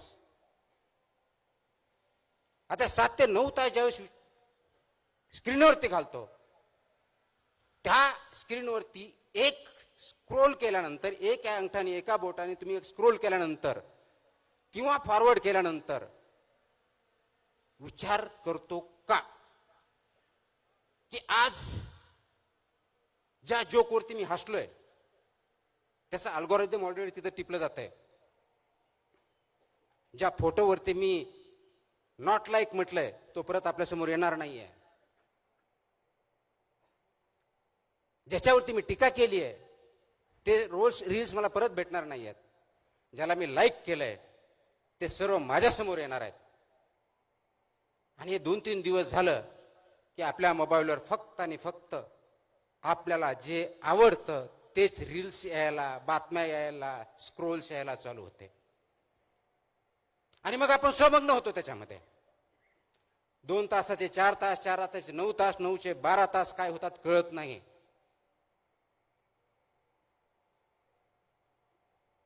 मोबाईल तुम्ही वापरत आहात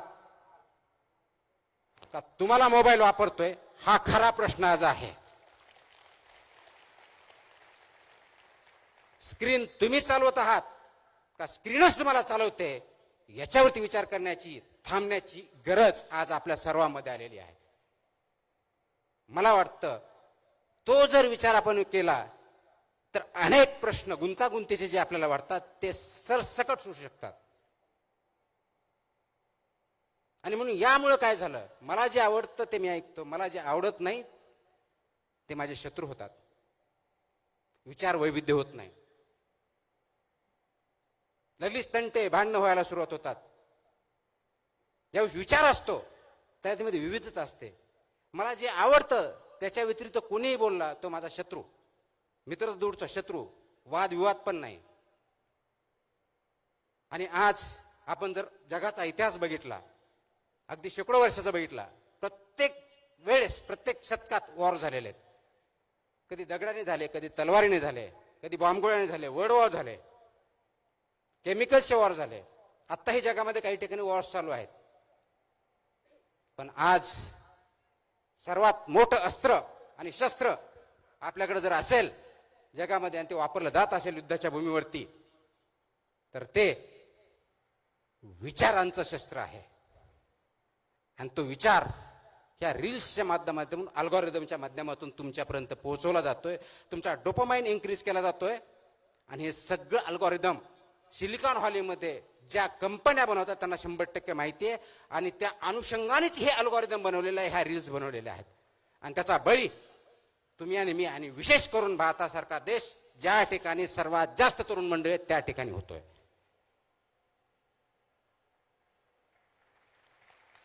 आपण गुलामगिरीच्या बद्दल बोलतो, मला स्वातंत्र्य आहे म्हणतो. स्वातंत्र्यामध्ये आपण आहोत, यस. ब्रिटिशांकडून स्वातंत्र्य भेटलं, गुलामगिरीतून स्वातंत्र्य भेटलं. पण तुमचे विचारच जर तुमचे नसतील तर तुम्ही मुक्त आहात का? का एका गुलामगिरीतून जाऊन, फिजिकल कष्टाच्या गुलामगिरीतून जाऊन विचारांच्या गुलामगिरीत तुम्ही आणि मी गुरफटले गेलोत का?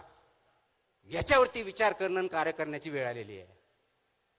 आणि ती आपण स्वतःहून ओढून घेतलेली आहे. त्यावरतीच आपल्याला सर्वांना काम करायचंय, जागं व्हायचंय, जागं करायचंय. आणि म्हणून अल्गोरिदम जे आपल्याला आवडतं तेवढंच न बघता, फक्त माहिती न घेता, फक्त नॉलेज न घेता, इथंच विवेक जागा करायचा आहे, इथंच विवेकवादी विचार करायचा आहे. इथं थोडं थांबायचंय, पॉज घ्यायचा आहे. मी अनेक वेळेस बोलतो, पॉज घ्या. जो प्रवाह चाललाय, रील्स असेल, आपण जीवन चालत असू, घरामध्ये वागत असू, आणि सो कॉल्ड आपण वादविवाद करूचो, वाद होतच नाहीत, खूप मोठ्या प्रमाणात भांडणच होतात. विचारांची देवाणघेवाण होत नाही, फक्त देवाण होते. आपण ऐकतच नाही, फक्त आवाज करतो. ऐकण्याची सवय नाही राहिलेली. का? मला तेच बघायचे, तेच ऐकायचे, तेच करायचे जे मला आवडतं. त्या गुलामगिरीत आपण जर फसलो आहोत तर त्याच्यातून बाहेर येण्यासाठी एकमेव मार्ग ज्ञानाच्या पलीकडे जाऊन, तो मशीनमध्ये नाही आहे, तो अल्गोरिदम मध्ये नाही आहे, तो AI मध्ये नाही आहे, आणि तो म्हणजे फक्त आणि फक्त विवेक हा आहे. आणि ते विवेकाची कास घेणं, कास धरणं आणि त्याच्यावरती चालणं, ही अत्यंत महत्वाची गोष्ट आहे. महाराष्ट्र राज्याला खूप मोठा इतिहास आहे. या महाराष्ट्र राज्यामध्ये ज्यावेळी इतिहासाच्या बाबतीत बोलतो, संत परंपरा लाभलेली आहे, संतांचे विचार लाभलेले आहेत, खूप मोठ्या प्रमाणात समाज सुधारक होऊन गेलेले आहे. जगाला त्यांनी मार्ग दाखवला. महात्मा ज्योतिबा फुले, सावित्रीबाई फुले, शाहू महाराज, छत्रपती शिवाजी महाराज, डॉक्टर बाबासाहेब आंबेडकर, कित्येक नाव आपण घेऊ शकतो. त्यांनी समाजामधल्या वेगवेगळ्या प्रतिष्ठा, चुकीच्या गोष्टी याच्या विरुद्ध काम केलं, विचार मांडले, त्याच्यासाठी शक्य अशक्य प्राय सगळ्या गोष्टी सहन केल्या आणि आज आपण त्यांच्यामुळे पुढे आहोत. परंतु त्यांनी दाखवलेल्या मार्गावरती आपण चालत आहोत का, हा विचार करण्याची वेळ तुमच्या माझ्यावरती आलेली आहे. गुलामगिरीचं आसूड हे पुस्तक वाचलं किंवा डॉक्टर बाबासाहेब आंबेडकरांचे अनाहिलेशन ऑफ कास्ट वाचलं किंवा शिवाजी महाराजांचं स्वराज्याचं स्वप्न बघितलं, महात्मा गांधींचं अहिंसा सत्य हे प्रिन्सिपल जर बघितले,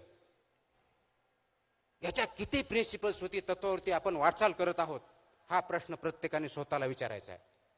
जयंत्या खूप साजरा करतो, विचार,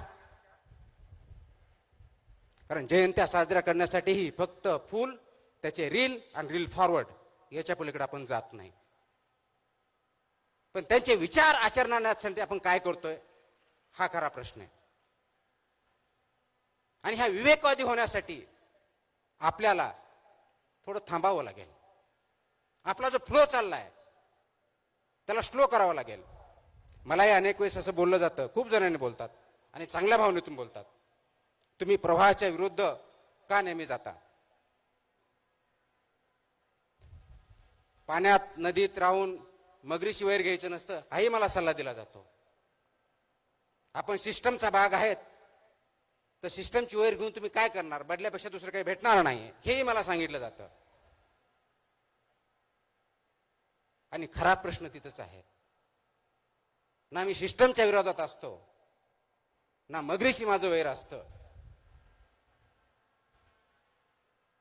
ना मला कुणाविरुद्ध काही भांडण करायचं असतं. माझा प्रश्न असतो की जो प्रवाह आहे, ज्या दिशेने चाललाय, ज्या वेगाने चाललाय, ज्या उद्देशाने चाललाय, तो योग्य आहे का अयोग्य आहे, याच्यावर आपण थोडं थांबूया. 10 सेकंद, 5 सेकंद, 15 सेकंद, 30 सेकंद एवढा विचार करूया. आपण करतो का? तुम्ही स्वतःला प्रामाणिकपणे आता एक प्रश्न विचारा. एक 10 सेकंद मी पॉज घेतो. तुमच्यापैकी किती जणांनी गेल्या 24 तासामध्ये, आय रिपीट, गेल्या 24 तासामध्ये स्वतःकरिता किती सेकंद दिलेले आहेत? I repeat my question. गेल्या 24 तासामध्ये स्वतःकरिता किती सेकंद दिलेले आहेत? आणि ज्यांनी खरोखर सेकंद दिले असेल त्यांनी मला हात वरती करून दाखव. किती हात आहेत? Not even 1%. Not even 1%. आणि स्वतःसाठी म्हणजे काय? पुढचा प्रश्न, विचार करण्यासाठी. स्वतःसाठी म्हणजे झोपण्यासाठी नव्हे, स्वतःसाठी म्हणजे भांडण्यासाठी नव्हे. आणि विचार कोणता? गेल्या 24 तासामध्ये माझ्यामध्ये, स्वतःमध्ये अशी कोणती वाढ झाली ज्याच्यामुळं मी स्वतःला माणूस म्हणून संबोधू? असा किती जणांनी प्रश्न विचारला? गेल्या 24 तासामध्ये मी असं काय केलं की समाजाला काहीतरी मी कॉन्ट्रीब्यूट केलं, कुणाची तरी मदत केली, कुणाचा तरी प्रॉब्लेम सॉल्व्ह केला, कुणाला तरी आनंदी केलं? का? मी सिनेमाला गेलो, मी बघितलं, मी खेळलो, हा स्वतःसाठीचा वेळ नाहीये. तुम्ही 24 तासामध्ये किती ग्रो झाला, विचाराने असेल, आचरणाने असेल, कॉन्ट्रीब्युशन समाजामध्ये चांगला बदल घडवण्यासाठी असेल, किती जण प्रश्न विचारतात.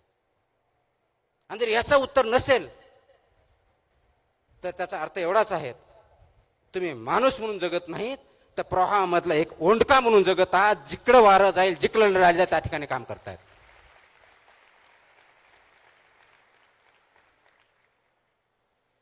आता निर्णय तुम्हाला घ्यायचा आहे, तुम्हाला ओंडका म्हणून जगायचं आहे का त्या प्रवाहामधला मासा जिवंत आहे, अगदी प्रवाहाच्या विरुद्ध उड्या मारून हवेत इथं हवा तसा जगू शकतो त्या माशाप्रमाणे जगायचा. हा निर्णय प्रत्येकाने स्वतःच्या बाबतीतला घ्यायचा आहे.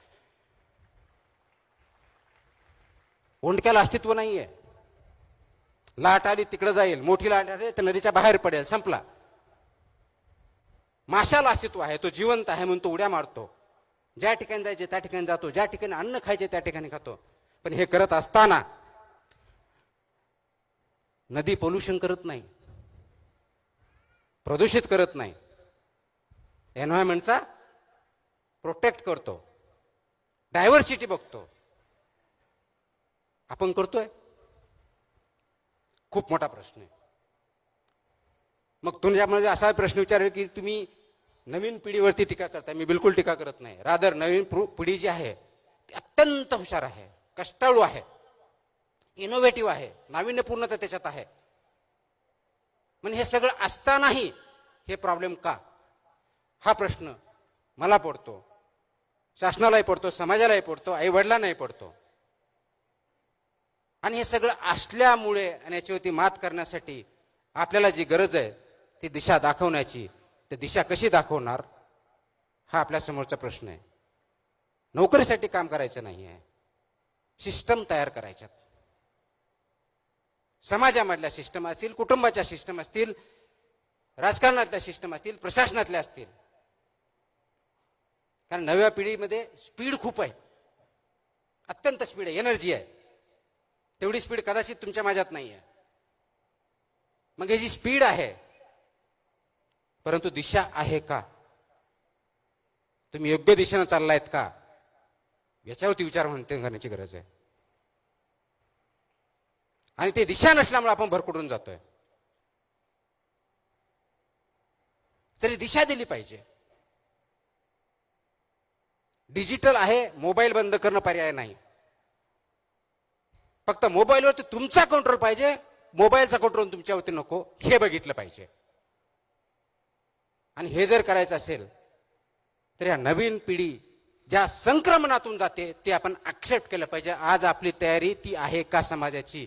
मला वाटतं बऱ्याच अंशाचं उत्तर नाही असं आहे. आणि म्हणून प्रॉब्लेम निर्माण झालेला आहे. ही जी संक्रमण अवस्था आहे समाजाची आहे, ही संक्रमण अवस्था नव्या पिढीची आहे. त्यांना जे गोष्ट ध्येय गाठायचे आहेत त्यासाठी ते धडपड करतायत. ही एनर्जी जी आहे ती एनर्जी चॅनलाइज करायची आहे. कारण अनकंट्रोल ऊर्जा जी असते त्याच्यामधून स्फोट होऊ शकतो, पण ती जर कंट्रोल केली तर त्याच्यामधून पाहिजे ती एनर्जी ज्या उद्देशासाठी करायची ती आपण तयार करू शकतो. ही जी नव युवक आहेत, नवीन जनरेशन आहे, त्याला ती एनर्जी देण्याची, हे संक्रमण अवस्था जाणून घेण्याची आणि त्याच्यातून त्यांच्याबरोबर चालण्याची, त्यांच्या विचार समजून घेऊन पुढे जाण्याची गरज आपल्या सर्वांना आहे. आणि त्यासाठी आपण काम करणं गरजेचं आहे. हे करत असताना खूप मोठ्या प्रमाणात प्रश्न येऊ शकतात, अडचणी येऊ शकतात. आणि म्हणून जगामध्ये आता जर बघितलं तर बदलाचे वारे भयंकर आहेत. काही दिवसापूर्वी भारतामध्ये खूप मोठ्या प्रमाणावरती आंदोलन झालं. आणि मी आता जसं म्हटलो त्यावेळेस त्या जनरेशनला, ज्याला जनजी म्हणतो, त्यांना लिडरशिप अशी एक हायरार्की चालत नाही. प्रत्येक जण त्याच्यामध्ये लीडर आहे. का लीडर आहे? त्याच्या अपेक्षा आहेत, आकांक्षा आहेत, ॲस्पिरेशन्स आहेत. ते फुलफिल होण्यासाठी ज्यांना आपण आळशी म्हणतो, ज्यांना आपण क्वेश्चन करतो की आळशी आहे म्हणून, ती जनरेशन सर्वात जास्त क्लायमेट चेंजवर बोलते. ती जनरेशन सर्वात जास्त टेक्नॉलॉजीवर बोलते, टेक्नॉलॉजीवरती काम करते. ती जनरेशन मेंटल इलनेस बंद ओपनली बोलते. म्हणजे माझ्या अगोदरच्या काळात किंवा माझ्या अगोदरच्या पिढ्यामध्ये जर बघितलं, मेंटल इलनेस बघितलं तर वेडा म्हणायचे. आज नवीन जनरेशनमध्ये तेवढं धैर्य आहे, तेवढं करेज आहे की आमचा मेंटल इलनेस आहे तो इलनेस नाही आहे. एखादी गोष्ट ऍक्सेप्ट करण्यासाठी जे करेल लागतं ते त्यांच्यामध्ये आहे आणि ते करेज आपल्या तुमच्यामध्ये करायचे नसेल. त्या धैर्याला तुमची साथ देणार आहात की नाही, हा महत्वाचा मुद्दा आहे. आणि मग जगामधले सर्वात मोठे जे प्रॉब्लेम आहेत, टेररिझम असेल, विचार वेगळ्या पद्धती असतील, क्लायमेट चेंज असेल, डिजिटल रेव्होल्युशन असेल, हे ऍक्सेप्ट करून ही जी एनर्जी आहे ती चॅनलाइज करायची आहे. आणि ती करण्यासाठी आपल्याला आज तुम्हा सर्वांना, नवीन जनरेशनला सुद्धा यशाची डेफिनेशन काय आहे याच्यावरती विचार करण्याची गरज आलेली आहे. आपण यश कशामध्ये मोजतो? यश कशामध्ये मोजतो? मोठं घर, भला मोठा पगार, मोठी गाडी, मोठे मोठे स्वप्न, एक कदाचित छोटे छोटे पॅरामीटर्स हे तुमच्या यशाचे. त्याला यशस्वी होणं म्हणत नाही. ते जर असतं तर मग सर्वच जगामधले जे श्रीमंत लोक आहेत ते यशस्वी झाले असते. आज खरोखरच ते श्रीमंत लोक यशस्वी आहेत का, हा प्रश्न तुम्ही आणि मी विचारला पाहिजे. पैशाने यश मोजता येत नाही. पैसे ही गरज आहे, पण पैसे म्हणजे यश नाही. आणि तुम्ही विचार करा, एक वेळेस नोकरी लागली, पगार भेटायला लागला, घर व्यवस्थित चालायला लागलं, आणि तेच रुटीन चालू झाल्यानंतर काही दिवसांत तुम्हीच म्हणणार आहे मला माझ्या जीवनामध्ये काही चॅलेंजिंग असं वाटतच नाही आहे, रुटीन झालेलं आहे. एखादा शिक्षक आहे, मी दररोज शिकवतो, पण मला काही इंटरेस्टच नाही. याचा अर्थ शिक्षकाचे जे गुण आहेत त्यांच्यातून निघून गेलेले आहेत. ती नोकरी म्हणून आपण काम करतोय. अधिकारी आहे, रुटीन म्हणून जॉब करतोय, 10 ते 6 फाईल आली, फाईल केली, त्याची भूमिका बजावत नाहीये. आई वडील ज्यावेळेस मुलाबरोबर बोलत नाहीत, खेळत नाहीत, इंटरॅक्शन करत नाहीत, चर्चा करत नाहीत, त्यावेळेस फक्त त्रयस्थ म्हणून मुलाकडे बघितलं तर आई वडिलांचा रोल किंवा भूमिका आपण पार पाडत नाही. याला तुम्ही यश म्हणणार आहात का? समाजामधल्या वेगवेगळ्या क्षेत्रामध्ये काम करणाऱ्या, स्तरावर असणाऱ्या लोकांच्या जीवनामध्ये पॉझिटिव्ह बदल घडवून त्यांना काहीतरी आनंद देण्यामध्ये आणि कॉन्ट्रीब्युशन करण्यामध्ये यश आहे, हा प्रश्न तुम्हाला आम्हाला पडला पाहिजे. आज गरज त्याची जास्त आहे. आपण म्हणतो हे जनरेशन सध्या खूप कनेक्टेड आहे, इंटरनेटमुळे, डिजिटल युगामुळे कनेक्टेड, सर्वात कनेक्टेड, सर्वात इन्फॉर्मेटिव्ह. एका बाजूला सर्वात कनेक्टेड जनरेशन असलेलं सर्वात लोनली जनरेशन तेच आहे. बाहेरून त्यांच्या चेहऱ्यावरचं हसू दिसतंय, व्हॉट्सअप फॉरवर्ड स्माइली दिसत आहेत, त्यांच्या आतून जी घुसमट चालली ती कधी बघणार आहोत? त्याला कधी वाचा फोडणार आहोत का? आणि ते फोडलेल्या वाचाला आपण ऐकणार आहोत का? हा आज पॅरेंट्सने आणि समाजाने स्वतःला विचारायचा प्रश्न आहे. ती घुसमट बाहेर आली पाहिजे, ते अंडरस्टँड केलं पाहिजे. आणि म्हणून तो जे ट्रान्झिशन आहे, ती संक्रमण अवस्था जी आहे ती अंडरस्टँड करून त्याच्या पुढे गेलं पाहिजे. ते करण्यासाठी विवेकवादी विचार, विवेक, तुमचं आचरण आणि त्याच्यावरती ध्येयानं, धैर्यानं चालण्याची सर्वांची साथ, या दृष्टिकोनात आपल्या पावलं उचलावं लागणार आहेत. हे करत असताना कदाचित कष्ट खूप करावे लागतील. माझ्यावरती जे पुस्तक लिहिलं गेलं त्याच्यावरती थोडक्या ते पुस्तकाची जी रील दाखवली किंवा जो व्हिडिओ दाखवला, कदाचित त्याच्यातून खूप काय त्या रील म्हणून जाणवणार नाही. परंतु जर पुस्तक वाचलं, ऑथर इथं आहेत शफी पठाण, त्यांनी खूप छान पुस्तक लिहिलंय, तर त्याच्यामधून कष्ट काय अर्थात हे बघितलं तर ते आपल्याला कळेल की आपल्या बऱ्याच वेळेस असं वाटतं की मला खूप कष्ट आहेत, मला खूप त्रास आहे, मला कोणतीही संधी नाही आहे, आणि ते संधी नसल्यामुळं मी खूप मोठ्या प्रमाणावरती काम करू शकत नाही. संविधानानं आपल्याला संधी दिलेली आहेत. डॉक्टर बाबासाहेब आंबेडकरांनी जे संविधान लिहिलं त्याच्यावरती समता, बंधुता, न्याय, लिबर्टी, इक्वॅलिटी, जस्टिस, फ्रॅटर्निटी हे जे प्रिन्सिपल्स चाललेत फक्त तेवढ्यापुरते मर्यादित नाही, समाजामध्ये वागवण्यापुरते आहेत. ती तुम्हाला संधी दिलेली आहे, तर ती संधी आपण घेणार आहोत का फक्त कॉन्स्टिट्यूशनच्या पेपरवरती ठेवणार आहोत, हा प्रश्न तुम्ही आणि मला विचारायचा आहे. आजकाल मी वाचत असताना खूप नैराश्य आपल्यामध्ये आहे, खूप पोकळी तयार झालेली आहे आणि खूप विद्यार्थी आत्महत्येचा विचार करतायत. हाही डेटा समोर येत आहे. हा जो आत्महत्येचा डेटा, विचार येण्याचा जो डेटा आहे, जो प्रमाण आहे, ते वाढण्याचं कारणच ही घुसमट आहे, लोनलीनेस आहे. म्हणजे सर्वात कनेक्टेड जगात, डिजिटल जगात कंटिन्युअसली मोबाईलवर 7-7, 8-8, 10-10 तास रील करत असताना, चेहऱ्यावर हास्य आणि स्मित दिसत असताना लोनलीनेस कोण बघणार? तुमचा अल्गोरिदम नाही बघणार आहे. तुमचा खरा साथी, आई वडील, भाऊ बहीण, मित्र, पत्नी, पती कोणीतरी बघणार आहे. आणि ते करण्यासाठी थोडा विश्राम घ्यावा लागणार आहे, थोडा पॉज घ्यावा लागणार आहे. जो प्रवाह चालू आहे रीलचा, फॉरवर्डचा, तो क्वेश्चन करावा लागणार आहे. Let's stop, let's take a break. आणि तो ब्रेक घेतला, सिंहावलोकन केलं.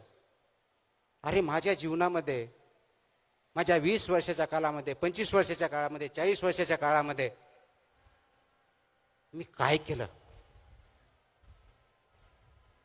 जन्माला आलो, नोकरी लागली, पद प्रतिष्ठा भेटली. इतिहासामध्ये असे बरेच अधिकारी आले, पदाधिकारी आले, नेते आले. किती जणांची नोंद आहे? सर्वात श्रीमंत माणूस किती नोंदी आहेत? सर्वात मोठा वॉरियर किती नोंदी आहेत? महात्मा गांधी किती श्रीमंत होते? नेल्सन मंडेला किती श्रीमंत होते? डॉक्टर बाबासाहेब आंबेडकर कोणते मोठे बंगले होते? शिवाजी महाराजांनी स्वतःचे असे किती बंगले बांधून त्याच्यात राजवाडे तयार केले होते? त्यांना आपण का विसरत नाही? जगाच्या इतिहासावरती, आपल्या काळजावरती त्यांचं नाव का कोरले गेलेली आहेत? का आपण फक्त बिल गेट्सचं आणि यांचंच नाव घेऊन पुढे जातोय का? कारण ह्या महान व्यक्ती ज्या आहेत, त्यांनी पैशाच्या जोरावर त्यांचं नाव कमवलेलं नाहीये. नाव कमवण्यासाठी त्यांनी कधी काम केलेलं नाहीये. त्यांनी आपल्या काळजावर ठसा उमटला तो समाजामध्ये दिलेल्या देणगीसाठी आणि समाजाला उच्च प्रतिमा नेण्यासाठी केलेल्या कष्टामुळे आपण केलेला आहे.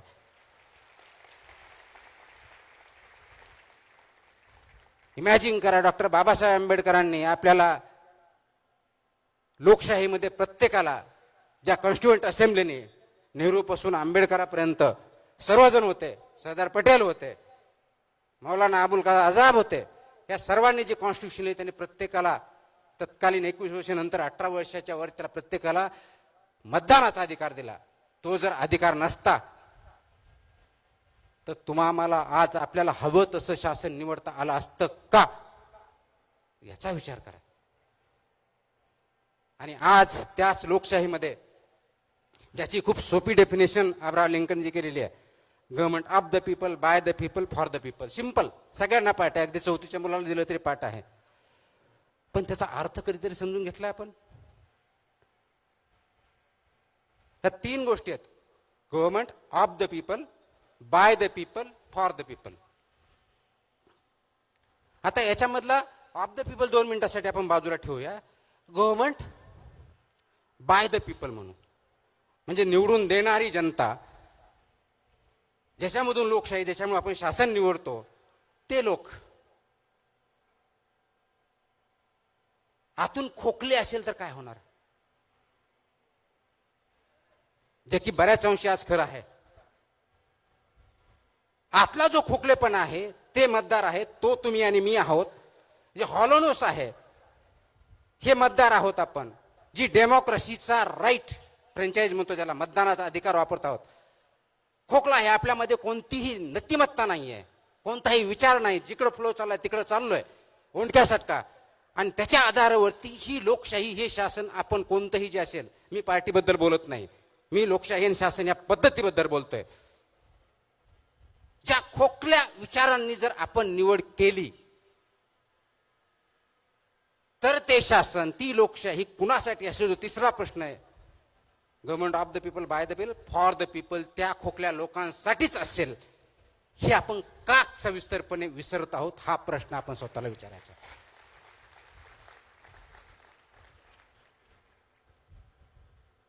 हा दिलेला हक्क आहे आपल्याला. आणि लोकशाही म्हणजे फक्त मतदार नव्हे, मतदान 5 वर्षातून एकदा करायचंय निवडणुकीमध्ये. लोकशाही त्याच वेळेस टिकते, त्याच वेळेस समृद्ध होते, त्याच वेळेस वाढते ज्या वेळेस त्या लोकशाहीमध्ये फक्त मतदार नसतात तर जागरूक नागरिक असतात. त्यावेळेस ती लोकशाही टिकते आणि वाढते. मग ते जागरूक नागरिक तुम्ही आणि मी आहोत का, याचा विचार आपण करतोय का? का फक्त मतदानाच्या वेळेस 60च्या ऐवजी 80% मतदान झालं म्हणजे आमची लोकशाही प्रगल्भ झाली, ह्या घोषणा देण्यापूर्वच मर्यादित आहे का? हाही प्रश्न तुम्ही आणि मी स्वतःला विचारला पाहिजे. आणि म्हणून स्वातंत्र्य असून चालत नाही, फक्त मानून चालत नाही. आज तुम्हाला आणि मला हा प्रश्न विचारावा लागेल, प्रत्येक गोष्ट जी आपण वाचतोय ती खरी आहे का? कारण अल्गोरिदम विचाराचं प्रदूषण एवढ्या मोठ्या प्रमाणात वाढलेलं आहे आणि प्रत्येक गोष्ट फॉरवर्ड विचारामध्ये algorithm, reels, social media, even पुस्तकं. कारण त्या पद्धतीनं एकच गोष्ट रिपीटेटिव्ह करून सांगितली की खरी वाटते. जो मोठ्याने बोलतो तो आवाज आणि ह्या आवाजामध्ये दबला जातो तो विचार, हा प्रॉब्लेम झालेला आजचा. आज आवाज वाढला पाहिजे का विचार, हा प्रश्न आपण कोणी विचारत नाही. आवाज मोठा कुणाचा, विचार कुणाचा, हा प्रश्न आपण विचारत नाहीये. आणि म्हणून तो विचार मोठा करायचा जर असेल तर आवाजाला लहान करावं लागेल. ही तयारी आपली स्वतःची, आपल्या स्वतःच्या कुटुंबापासून कम्युनिटीपर्यंत, समाजापर्यंत सर्वांची असेल तर आणि तरच तो समाज आणि ते कुटुंब आणि कम्युनिटी पुढे जाऊ शकते. अन्यथा आपण जी स्वप्न बघतोय ती दूर दूर चालत राहणार आहेत. आपण ते स्वप्न कधीही पादाक्रांत करू शकणार नाही. मग आपण पुढच्या पिढ्यांना काय देणार आहोत? तर पुढच्या पिढ्यांना हा विचार दिला पाहिजे, आवाज नाही. पुढच्या पिढ्यांना ऐकण्याची सवय लावली पाहिजे. त्यासाठी स्वतः आपण ऐकायला शिकलं पाहिजे. अगोदर मला ऐकावं लागेल, त्यांचं म्हणणं काय, त्यांची ट्रान्झिशन काय, इच्छा काय, आकांक्षा काय आहेत, अपेक्षा काय आहेत, त्यांच्या अडचणी काय आहेत, ते ऐका, त्याच्यावरती विचार करा. आणि मग त्यासाठी आवश्यक असलेला सिस्टम तयार करा आणि त्याच्यावरती पादांकरण करण्याचा आपण सर्वांनी प्रयत्न केला पाहिजे. तरुण मित्रमैत्रिणींनो, तो खूप मोठ्या संख्येने आलात, मला माहिती खूप वेळ झालेला आहे. मला आता सांगण्यात आलं की जी स्पर्धा घेतली त्यासाठी कोल्हापूरची मुलगी, लातूरची मुलगी प्रथम आली. ती तिच्या आईवडील असेल इथं लातूरहून इथं आलेली आहे आणि त्यांना बक्षीस फक्त सर्टिफिकेट देणार आहेत माझ्या माहिती, आणि पुस्तकाच्या पेक्षा वेगळं काही नाही. हा विचार जर तिला घेऊन येत असेल तर त्याच्यापेक्षा दुसरा विचार करण्याची आवश्यकता नाही, हे महत्वाचं आहे.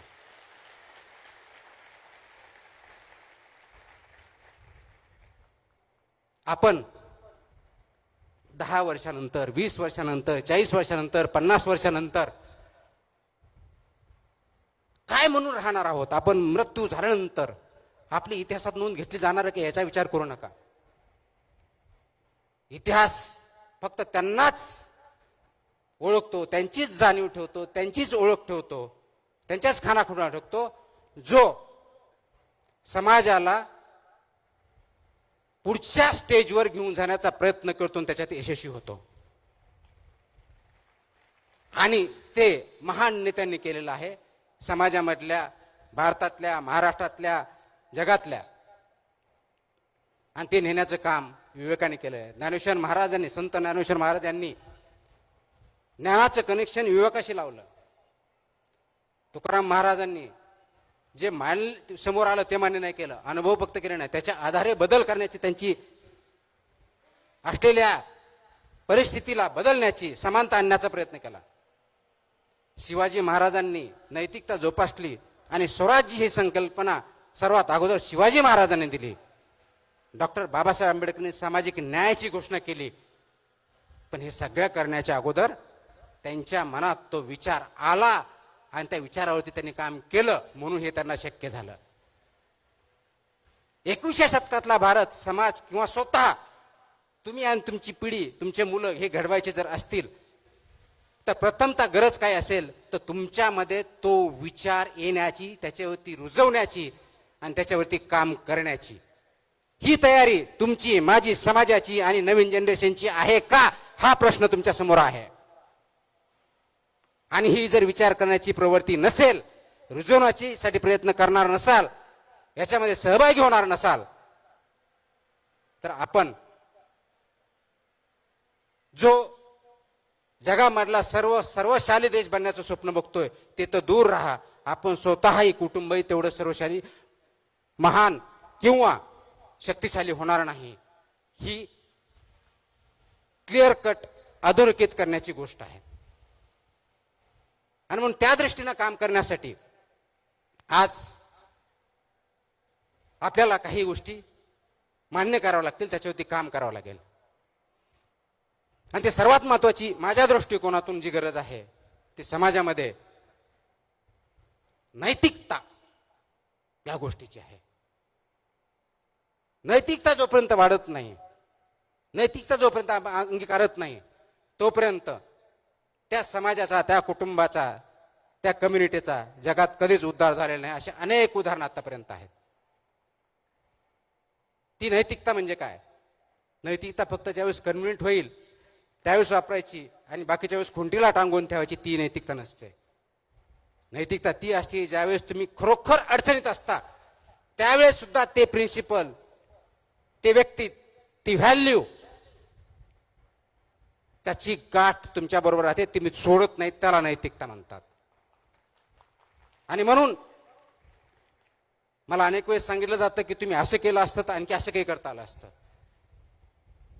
एखादा व्यक्ती आहे, तो शिक्षक आहे, प्राध्यापक आहे, प्रिन्सिपल आहे, त्याच्या कॉलेजमध्ये ऍडमिशन होत आहेत आणि मेरिटनुसार एक्स व्यक्तीचा नंबर लागतोय, परंतु त्याला कोणीतरी पैसे देतोय, कोणतरी संस्था सांगते किंवा कुणातरी फोन येतोय, दबाव येतोय, म्हणून तो वाय व्यक्ती त्या मेरिटपेक्षा खालच्या मुलाला ज्यावेळेस ऍडमिशन देतो त्या मोमेंटला तो प्रिन्सिपल म्हणून काम करत नाही, तो फक्त बाहुलं म्हणून काम करतो. आपल्याला बाहुले नकोय, तर आपल्याला ते प्रिन्सिपल म्हणून काम करण्याची गरज आहे. आणि आपणही व्यक्ती म्हणून, माझा मुलगा आहे हो, ओळखीच्या ते मदत करा, काय फरक पडतोय का बाजूला गेलेला, हेही म्हणण्याचे आपण बंद केलं पाहिजे. कारण याची सुरुवात समाजापासून होते. टाळी कधीही दोन हाताने वाजत असते. आपला हात चांगल्या गोष्टीसाठी पुढे करा, वाईट गोष्टीसाठी नाही. आपलं पाऊल, आपला प्रवाह योग्य आहे की नाही ते विचारा. योग्य असेल तर पाऊल त्या दृष्टीने टाका, अयोग्य असेल तर योग्य दिशा ठरवा, त्याच ठिकाणी योग्य पाऊल उचला.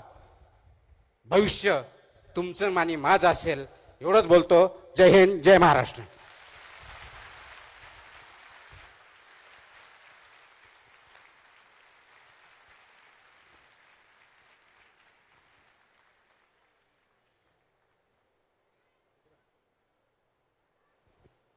धन्यवाद. आदरणीय श्री तुकाराम मुंडे सर या अतिशय प्रेरणादायी मार्गदर्शन करिता आपलं आयोजकांच्या वतीने मनपूर्वक आभार व्यक्त करते. कस्तुरबा सोलर समितीच्या वतीने या ठिकाणी या कार्यक्रमाकरिता अनेक हात पुढे आले होते, त्यांचा सन्मान करणे हे देखील आपलं कर्तव्य आहे. आपण राष्ट्रगीत घेणार आहोत, त्यामुळे आहात त्या जागेवरती आपण सगळेजण आसनस्थ होणार. यानंतर प्रश्न उत्तर आहेत. विद्यार्थ्यांमधनं काही प्रश्न आहेत. मी आदरणीय सर आपणास विनंती करते की जे जे हात या कार्यक्रमाकरिता आमच्या सोबत आपण जुळून 2 आले. मिनिट थांबा जरा. आपण आपल्या जागेवरती बसा. कारण मला असं सांगण्यात आलं होतं की याच्यामधून काही प्रश्न आलेले आहेत, ते प्रश्न घ्यायचे, त्याचे मी उत्तर देण्याचा प्रयत्न करेल आणि त्यानंतर पुढचा काही कार्यक्रम आहे, त्यानंतर कार्यक्रमाची समाप्ती होईल. आणि राष्ट्रगीताने आपण समारोप करणार आहोत, तेव्हा शिस्तबद्ध रीतीने आपण आसनस्थ व्हा. यानंतर या कार्यक्रमाला सर आमच्याशी जे जुळून आले होते, मी आमंत्रित करते सनसाती सोलर इन्व्हर्टर गुणवत्ता, विश्वास आणि नाविन्यपूर्ण उत्पादन श्री आकाश मारोतकर यांची त्यांची संपूर्ण टीम मंचावरती येतील. कुटीरचे कस्तुरबा सोलर खादी महिला समितीच्या वतीने आदरणीय श्री तुकाराम मुंडे सर आपण या युवा उद्योजकांचा सन्मान करावा अशी मी आपणास विनंती करते. यानंतर आमचे दुसरे सहकारी होते SD Geo testing solutions and consultant private limited. मी सहर्ष आमंत्रित करते. सनसाती सोलर इन्व्हर्टरचा या ठिकाणी सन्मान संपन्न होतोय.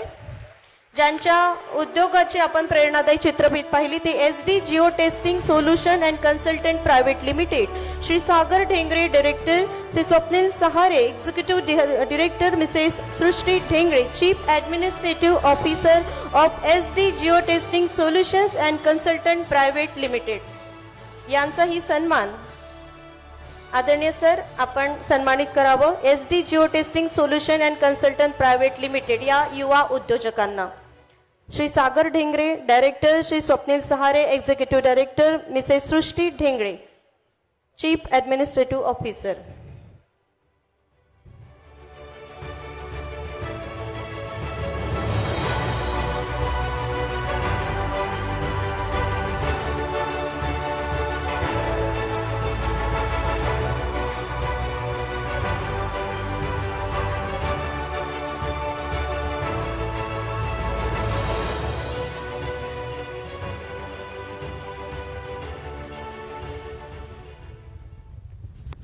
यानंतर आपण संवाद तरुणाईशी हा या कार्यक्रमाअंतर्गत विचार मंथन स्पर्धा घेतली होती आणि संपूर्ण महाराष्ट्रभरातनं याला जवळजवळ 550च्या वरती लेख आलेले होते.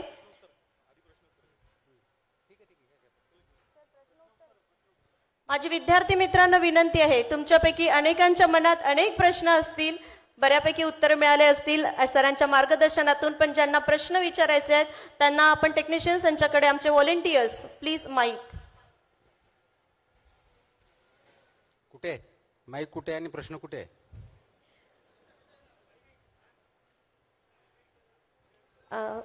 नाव सांगा आणि पटकन तुमचे प्रश्न घ्या. ते समोर समोर दिसते ते.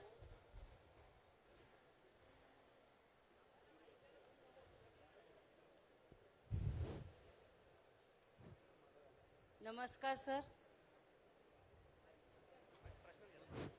नमस्कार सर. एक मिनिट त्यांचा उद्या आजच्या शालेय वातावरणामध्ये, शालेय जीवनामध्ये 2.5 वर्षाच्या मुलापासून प्री प्रायमरी स्टेजला जो मोबाईल दिला गेलाय प्रायमरी लेवलला, तो योग्य आहे का? आणि गुणवत्तेवर जे बोलल्या जातं, शिक्षकांना जो दोष दिला जातो समाजात, तो सुद्धा योग्य आहे का? गव्हर्नमेंटची पॉलिसी योग्य आहे का? अशैक्षणिक कामं शिक्षकांना दिली जातात आणि शिक्षकांच्या नावानेच ओरड केली जाते, इथे योग्य आहे का?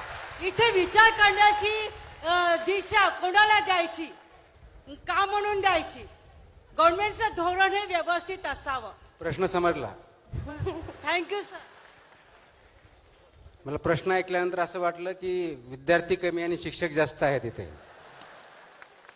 हरकत नाही, गुरुजन जास्त असणं गरजेचं आहे आता सध्याच्या काळात. पहिला प्रश्न आपला असा आहे की जे लहान वयापासून मोबाईल दिले जातात ते योग्य आहेत का? जगामध्ये याच्यावरती खूप मोठ्या प्रमाणात रिसर्च झालेला आहे. पर्टिक्युलरली नॉर्वेजियन ज्या कंट्रीज आहेत, स्वीडन सारख्या, याच्यामध्ये रिसर्च अंती हे प्रूव्ह झालेलं आहे की डिजिटल एज्युकेशन जे आहे आणि आपलं ट्रेडिशनली आपण ज्यांना लिहिणं, वाचणं, रायटिंग स्किल्स या ज्या आहेत, या डिजिटल एज्युकेशनपेक्षा बेटर आहेत.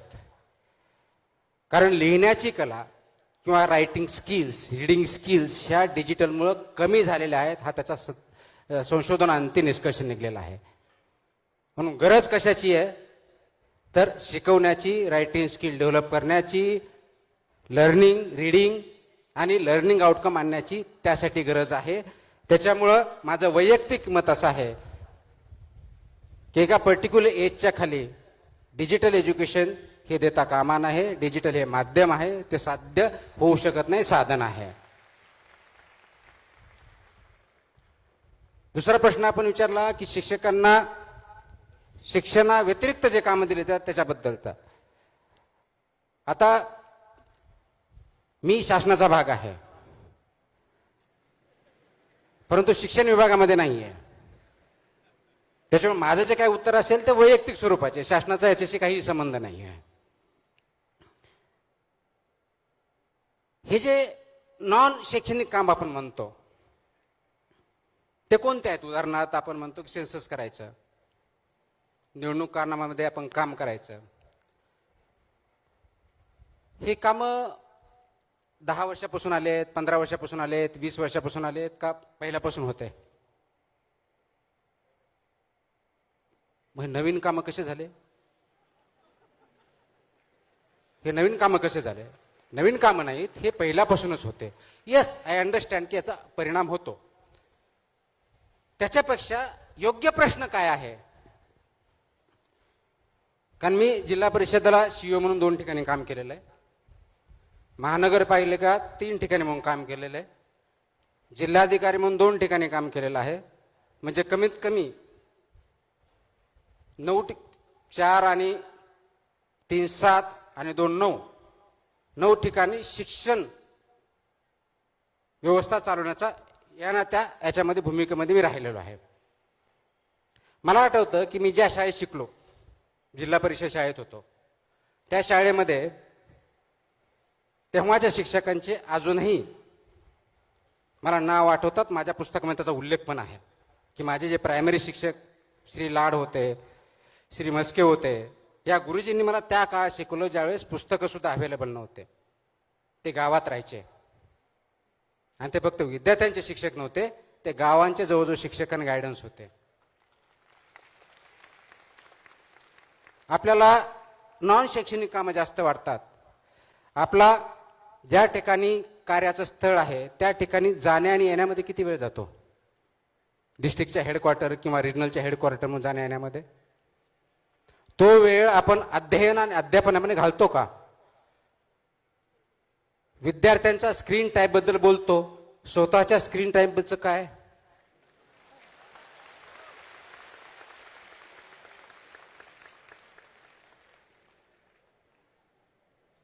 म्हणूनच मी मगा म्हटलं प्रवाह योग्य आहे का हा प्रश्न विचारा. दुसरा चुकतोय म्हणून मी एक चूक केली, दोन्ही चूक म्हणून एक बरोबर, असं कधीच होत नसतं.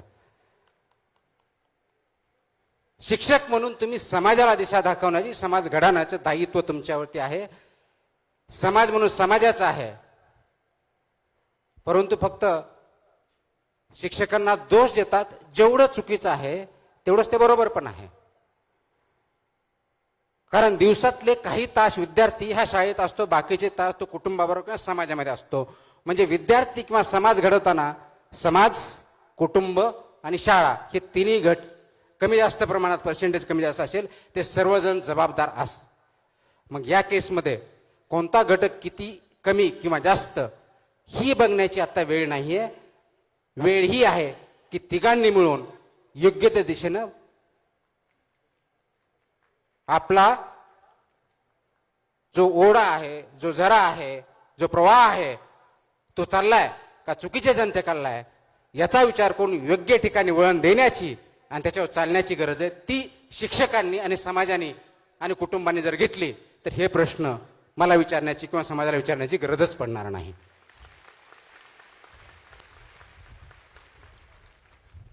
सर नमस्कार. नमस्कार. सर ॲक्च्युली आपलं जे आतापर्यंत पूर्ण भाषण म्हणजे जे काही आपण ज्ञान दिलेलं आहे त्यामधून तर हेच लक्षात आलेलं आहे की जगामध्ये तोच व्यक्ती नाव सोडून जातो जो समाजाकरिता काहीतरी करून जातो. जसं शिवाजी महाराज झाले, आपले राष्ट्रसंत तुकडोजी महाराज झाले, गांधीजी झाले. सर पण समाजाकरिता आज समाजामध्ये काय आहे की प्रत्येक जण आपल्याकडे काय मिळणार हे बघत असतोय, परंतु तो हे ना बघत की समाजाकरिता आपण काय कॉन्ट्रीब्यूट करतोय किंवा समाजाला आपण काय देऊ शकतोय. जसं मॅडमनी आताच काही वेळांपूर्वी आपल्याला प्रश्न विचारा. सर माझा प्रश्न हा आहे की आपण जी समाजामध्ये जागृती आणतोय की आपल्याला फक्त आपला विचार न करता समाजाकरिता विचार करायला पाहिजे, काय हे खरंच शक्य होईल का? मला वाटतं एक तर माझं भाषण पूर्णपणे फेल गेलं किंवा त्याचा खरोखरच परिणाम झाला. दोन्हीपैकी एक काहीतरी झालं, अर्धवट काही नाही झालं, हे चांगली गोष्ट आहे. समाजामध्ये बदल घडण्यासाठी सुरुवात स्वतःपासून करावी लागेल. मला दुसऱ्याला उपदेश करण्याचा त्याच वेळेस हक्क राहतो ज्या वेळेस त्या उपदेशावर मी स्वतः अगोदर चालत आहे. जर मी त्या प्रिन्सिपलवरती त्या तत्वावरती चालत नसेल तर तुम्ही असं करा म्हणण्याची माझ्यात ताकद नसते, मॉरल नसतं. तो फक्त खोकला असतो. समाजामध्ये खोकलणारे भरपूर असतात, कुटुंबातही असतात. आत्ताच उदाहरण द्यायचं झालं, काल परवा मी एक आदेश निर्गमित केले की शाळा आणि शाळेच्या 50 मीटरच्या अंतरावरती आपले जे HFSS ज्याला प्रॉडक्ट म्हणतो, high fat salty sugar products विकायचे नाहीत, विद्यार्थ्यांना खाऊ द्यायचे नाहीत. त्याच्यावरती चर्चा बऱ्यापैकी सुरू झाली. त्याच्यामधला असा एक प्रश्न आला, शाळेतला कॅन्टीन पुरतं ठीक आहे हो, पण 50 मीटरची काय गरज होते? बरोबर आहे. आणि याच्यावरती काही टीका झाल्या, काही जणांनी अप्रिशिएट केलं. या दोन्ही बाजू माझी ऐकण्याची तयारी पाहिजे, कारण मला जर समजून घ्यायचंय तर मी ऐकून घेण्याची तयारी पाहिजे. हाच प्रश्न कधी काळी 10-20 वर्षापूर्वी ज्यावेळेस सिगारेटला, तंबाखूला शाळेपासून 500 मीटर पर्यंत विक्रीची बंदी, त्यावेळेस पण हाच चर्चेला गेला होता.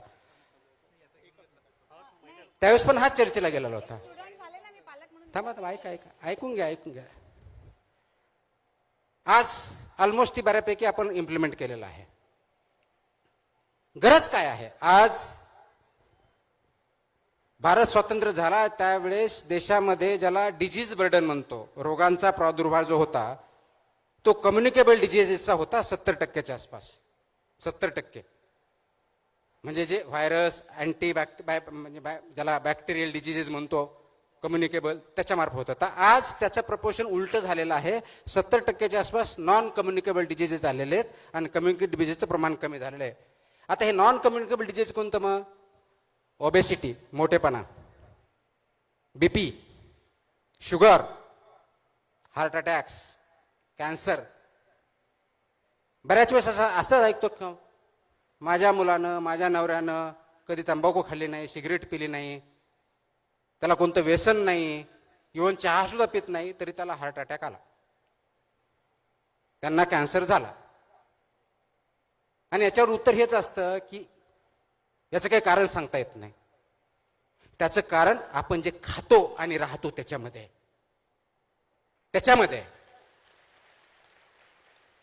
हे जनरली मला माहित होतं, पण ह्या पदावर आल्यानंतर जरा जास्तच माहीत झालं की दुधापासून, वड्यापासून, बाजरीपासून, तेलापर्यंत असा एकही पदार्थ नाही की त्याच्यामध्ये भेसळ आढळत नाही. आणि आपण काय म्हणतो, हॉटेलमध्ये गेलो, अरे मला चांगलं जेवण दे, स्पायसी दे. इकडे तर्री पण काहीतरी इकडे एक मोठा प्रकार आहे, ते दे. नागपूरला तर कोणतं ते चिकन काय असं, सावजी. म्हणजे सावजी जर माझ्यासारख्या माणसांना खत करून 1 महिन्यात हॉस्पिटलमध्ये जाईल अशी परिस्थिती आहे. ते आपण खातो. म्हणजे काय? Oily, fatty, salty, sugary. तुम्हाला हार्ट अटॅक येणार नाही तर काय, तुमचं हार्ट अजून दुसरं तयार होईल. आणि ते विद्यार्थ्यामध्ये खूप मोठ्या प्रमाणात वाढलंय. म्हणून गव्हर्नमेंट ऑफ इंडियाने 2020 मध्ये हे आदेश काढले. 2021 पासून त्याची अंमलबजावणी ऑलरेडी सुरू झालाय. मग आता जो प्रश्न होता शिक्षकांचा, त्याची जबाबदारी शाळेवरची आहे, मुख्याध्यापकांची, शाळेची. त्याचं इम्प्लिमेंटेशन होत नाही. म्हणून मला वेगळ्या पद्धतीने ते आदेश काढून ते इम्प्लिमेंट करण्यासाठी आपण प्रयत्न करतोय. कारण पुढची पिढी ह्या NCDला बळी पडू नये हा त्याच्या पाठीमागचा उद्देश आहे. आणि ते जर व्हायचं असेल तर फक्त माझ्या आदेशाने होणार नाही. त्याच्यामध्ये शाळा लागतील, पालक लागतील, आमचं डिपार्टमेंट लागेल, एज्युकेशन डिपार्टमेंट लागेल, सगळ्यांनी मिळून करायचंय. म्हणून आता हे बरेच जण म्हणतात माझी मुलंच ऐकत नाही, मुलांना नाही म्हणलं तर ते खातच राहतात. आता तुम्ही टीव्ही बघत कोल्ड्रिंक पित राहणार आणि मुलाला सांगणार की तू कोल्ड्रिंक पिऊ नको. म्हणजे माझा सांगण्याचा मुद्दा एवढाच आहे की मला जर तो अधिकार नाहीये तर मी दुसऱ्याला सांगू शकत नाही. म्हणून तुम्हाला ते अगोदर अंगीकृत करावं लागेल, ते जगावं लागेल, तर आणि तर दुसऱ्याला उद्देश करू शकता. समाजाला पुढे न्यायची ही तुमची भावना असेल, पण जोपर्यंत तुम्ही तिचे विचार आणि स्वतःच्या आचरणात आणणार नाही, तोपर्यंत समाजाला पुढे जाण्याचं स्वप्न तुम्ही किंवा मी बघू शकत नाही. थँक्यू.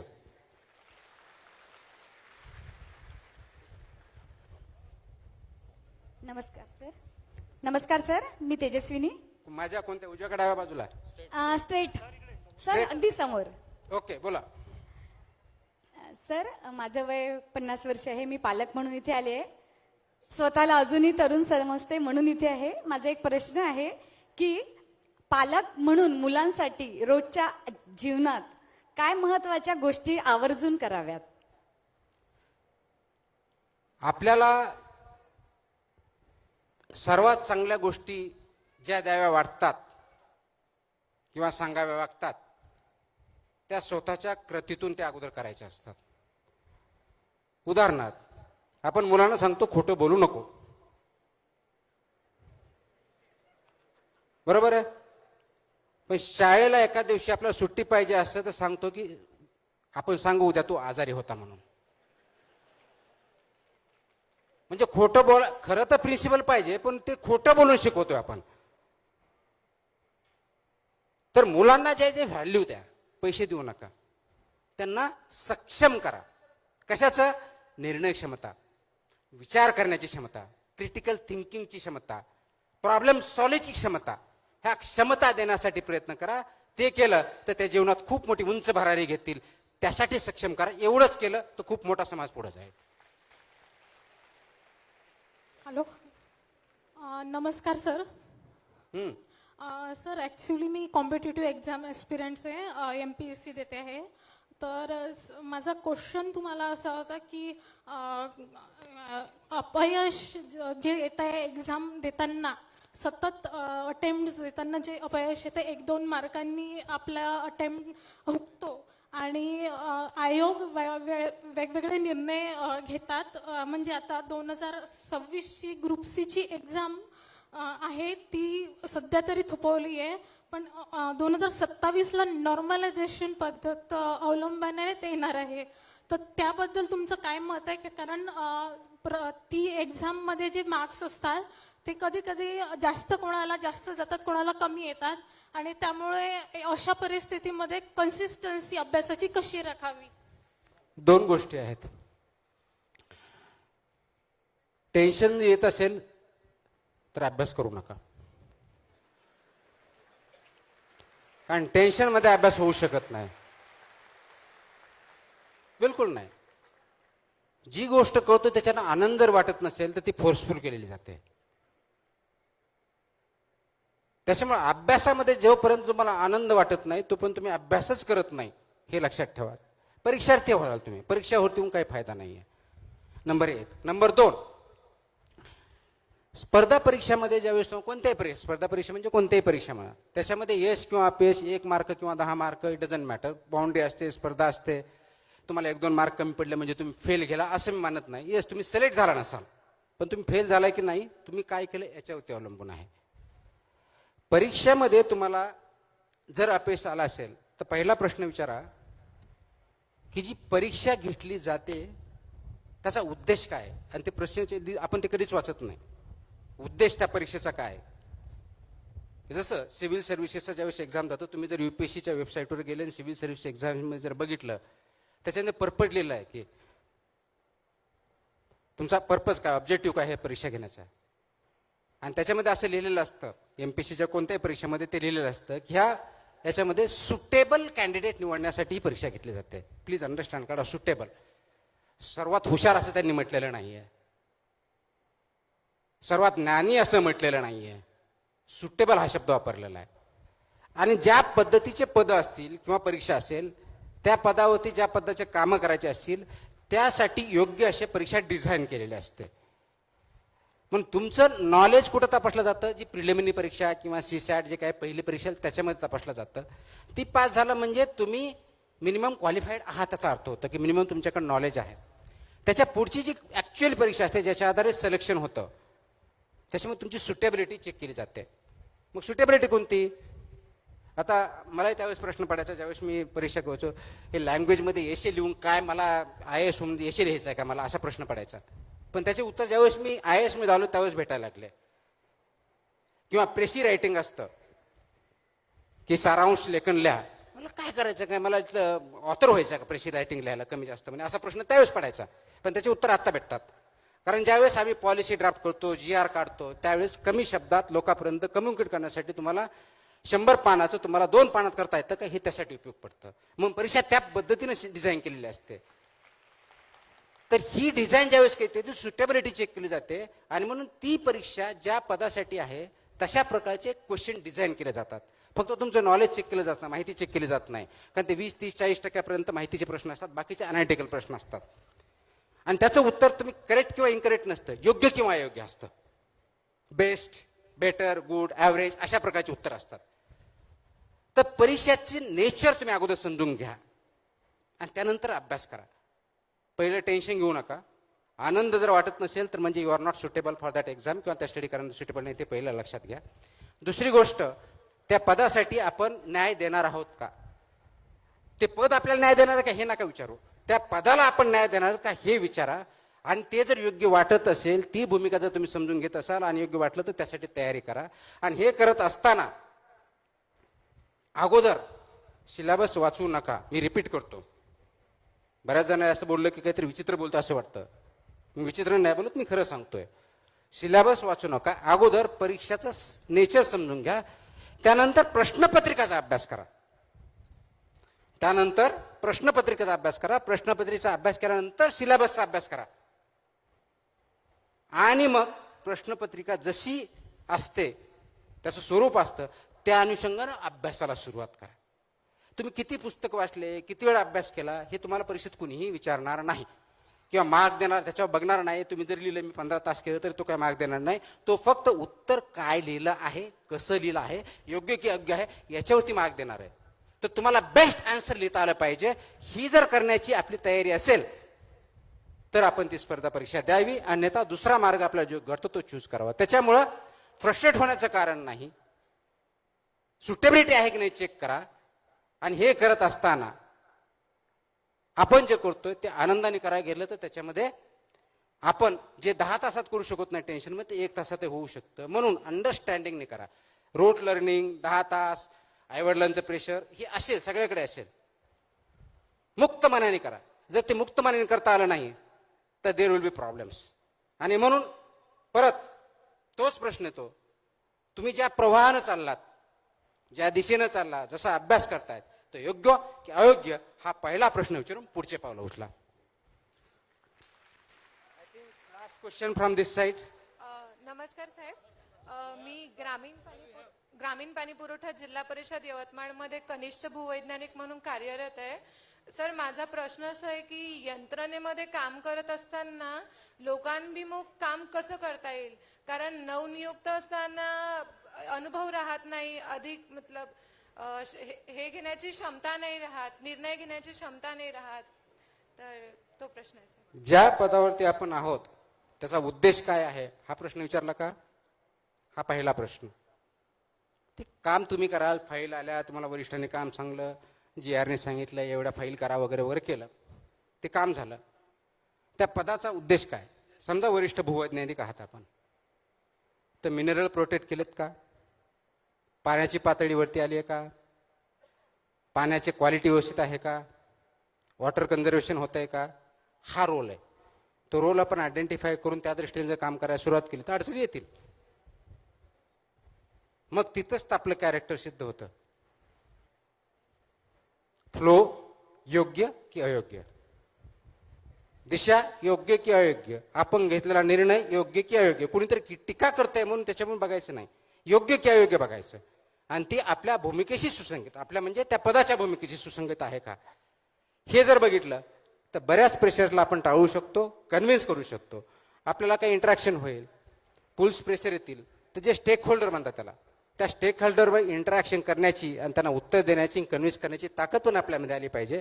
आणि ती त्याच वेळेस येते ज्यावेळेस आपल्यामध्ये मॉरल करेज असतं, नीतिमत्ता असते. ती नीतिमत्ता राखली आणि राईट अप्रोच ठेवला तर त्या प्रश्नाचे उत्तर ऑटोमॅटिक भेटते. Last question. Yes here.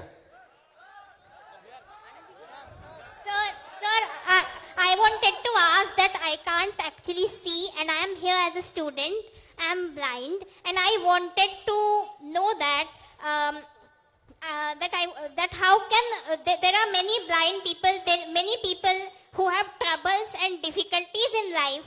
So I wanted to know from you that how you will guide those people to their aspirations and their goals, and what are your views and opinions of it, and I want to be motivated from you. Thank you. Thank you for coming here and asking me the question. Disability for me is a different and special ability. आणि त्या विभागाचा मी सचिव म्हणून काम केले, मला त्याच्यात थोडे जास्त प्रमाणात मी त्याच्याबद्दल संवेदनशील आहे, त्या बाबतीत जागरूक आहे.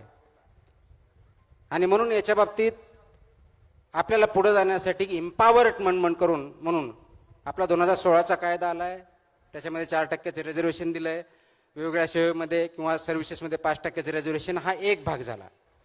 पण उद्देश काय, तुम्हाला एम्पॉवर करायचे. आता AIचं युग आहे, टेक्नॉलॉजी आहे, त्याचा खूप मोठ्या प्रमाणात वापर होतोय. नवीन नवीन टेक्नॉलॉजी येत आहेत. बऱ्याच वेळ ज्यांना दिसत नाही, ज्यांना ऐकता येत नाही, ज्यांना चालता येत नाही, यासाठी वेगवेगळे टूल्स आलेले आहेत. महत्त्वाची गोष्ट ही आहे की तुम्ही आणि समाजानं, पर्टिक्युलरली समाजानं डिफरंटली एबल पर्सन्सकडं डिग्निटीनी लाईफ जगण्याची त्यांच्यामध्ये ताकद आहे हे बघितलं पाहिजे. त्या दृष्टीने त्यांना प्रोत्साहन दिलं पाहिजे, मदत केली पाहिजे. कोणी आपण त्यांना मदत करतो या अंगाने नव्हे, तर त्यांना एम्पॉवर, सक्षम करण्यासाठी जे पावलं उचलायला पाहिजे ते केली पाहिजेत. आणि ते करण्यासाठी अभ्यासासाठी जे टूल्स अपेक्षित आहेत ते कुटुंबानं, समाजानं आणि शासनाने त्यांना दिले पाहिजेत. आणि हे करण्यासाठी जगामधले खूप चांगले व्यक्ती हे पुढे आलेले आहेत, संस्था पुढे आलेल्या आहेत, शासन पुढे येत आहे. आज आपल्याकडं डिसेबिलिटीबद्दल खूप गैरसमज आहेत. जगाचा एक स्टडी आहे आणि ते फक्त आज आपण बघताना डिसेबिलिटी फक्त आणि फक्त फिजिकल डिसेबिलिटीज बघतो, ते सुद्धा चुकीचं आहे. इनव्हिजिबल डिसेबिलिटी पण खूप आहेत. लर्निंग डिसेबिलिटी आहे, हिअरिंग डिसेबिलिटी आहे, इंटलेक्च्युअल डिसेबिलिटीज आहेत. आणि जगाचा असा डेटा सांगतो की जवळजवळ 15% लोक डिसेबिलिटीमुळे ग्रासलेले आहेत. आणि 15% पॉप्युलेशन आपण लूज करू शकत नाही. त्याच्यामुळं ह्या 15%चा यूज न केल्यामुळे जवळजवळ जगाचा 5% GDP हा लॉस होतोय, हा स्टडी सांगतो. इंडियामध्ये जवळजवळ तेच प्रमाण आहे. आणि म्हणून समाजाचा एक अविभाज्य घटक म्हणून डिसेबिलिटी सेक्टरकडे बघितलं पाहिजे आणि आवश्यक ते एम्पॉवरमेंटचे टूल्स त्यांना उपलब्ध करून दिले पाहिजे.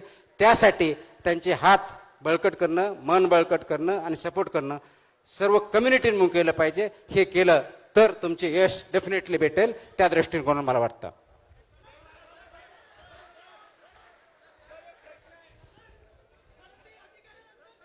आपण लवकरच सर पुन्हा एकदा तुमच्या सगळ्यांचं प्रेम बघून अमरावतीत येतो म्हणाले आहेत. आपण लवकरच पुन्हा एकदा संवाद तरुणाशी पार्ट 2 घेऊयात आपण. आदरणीय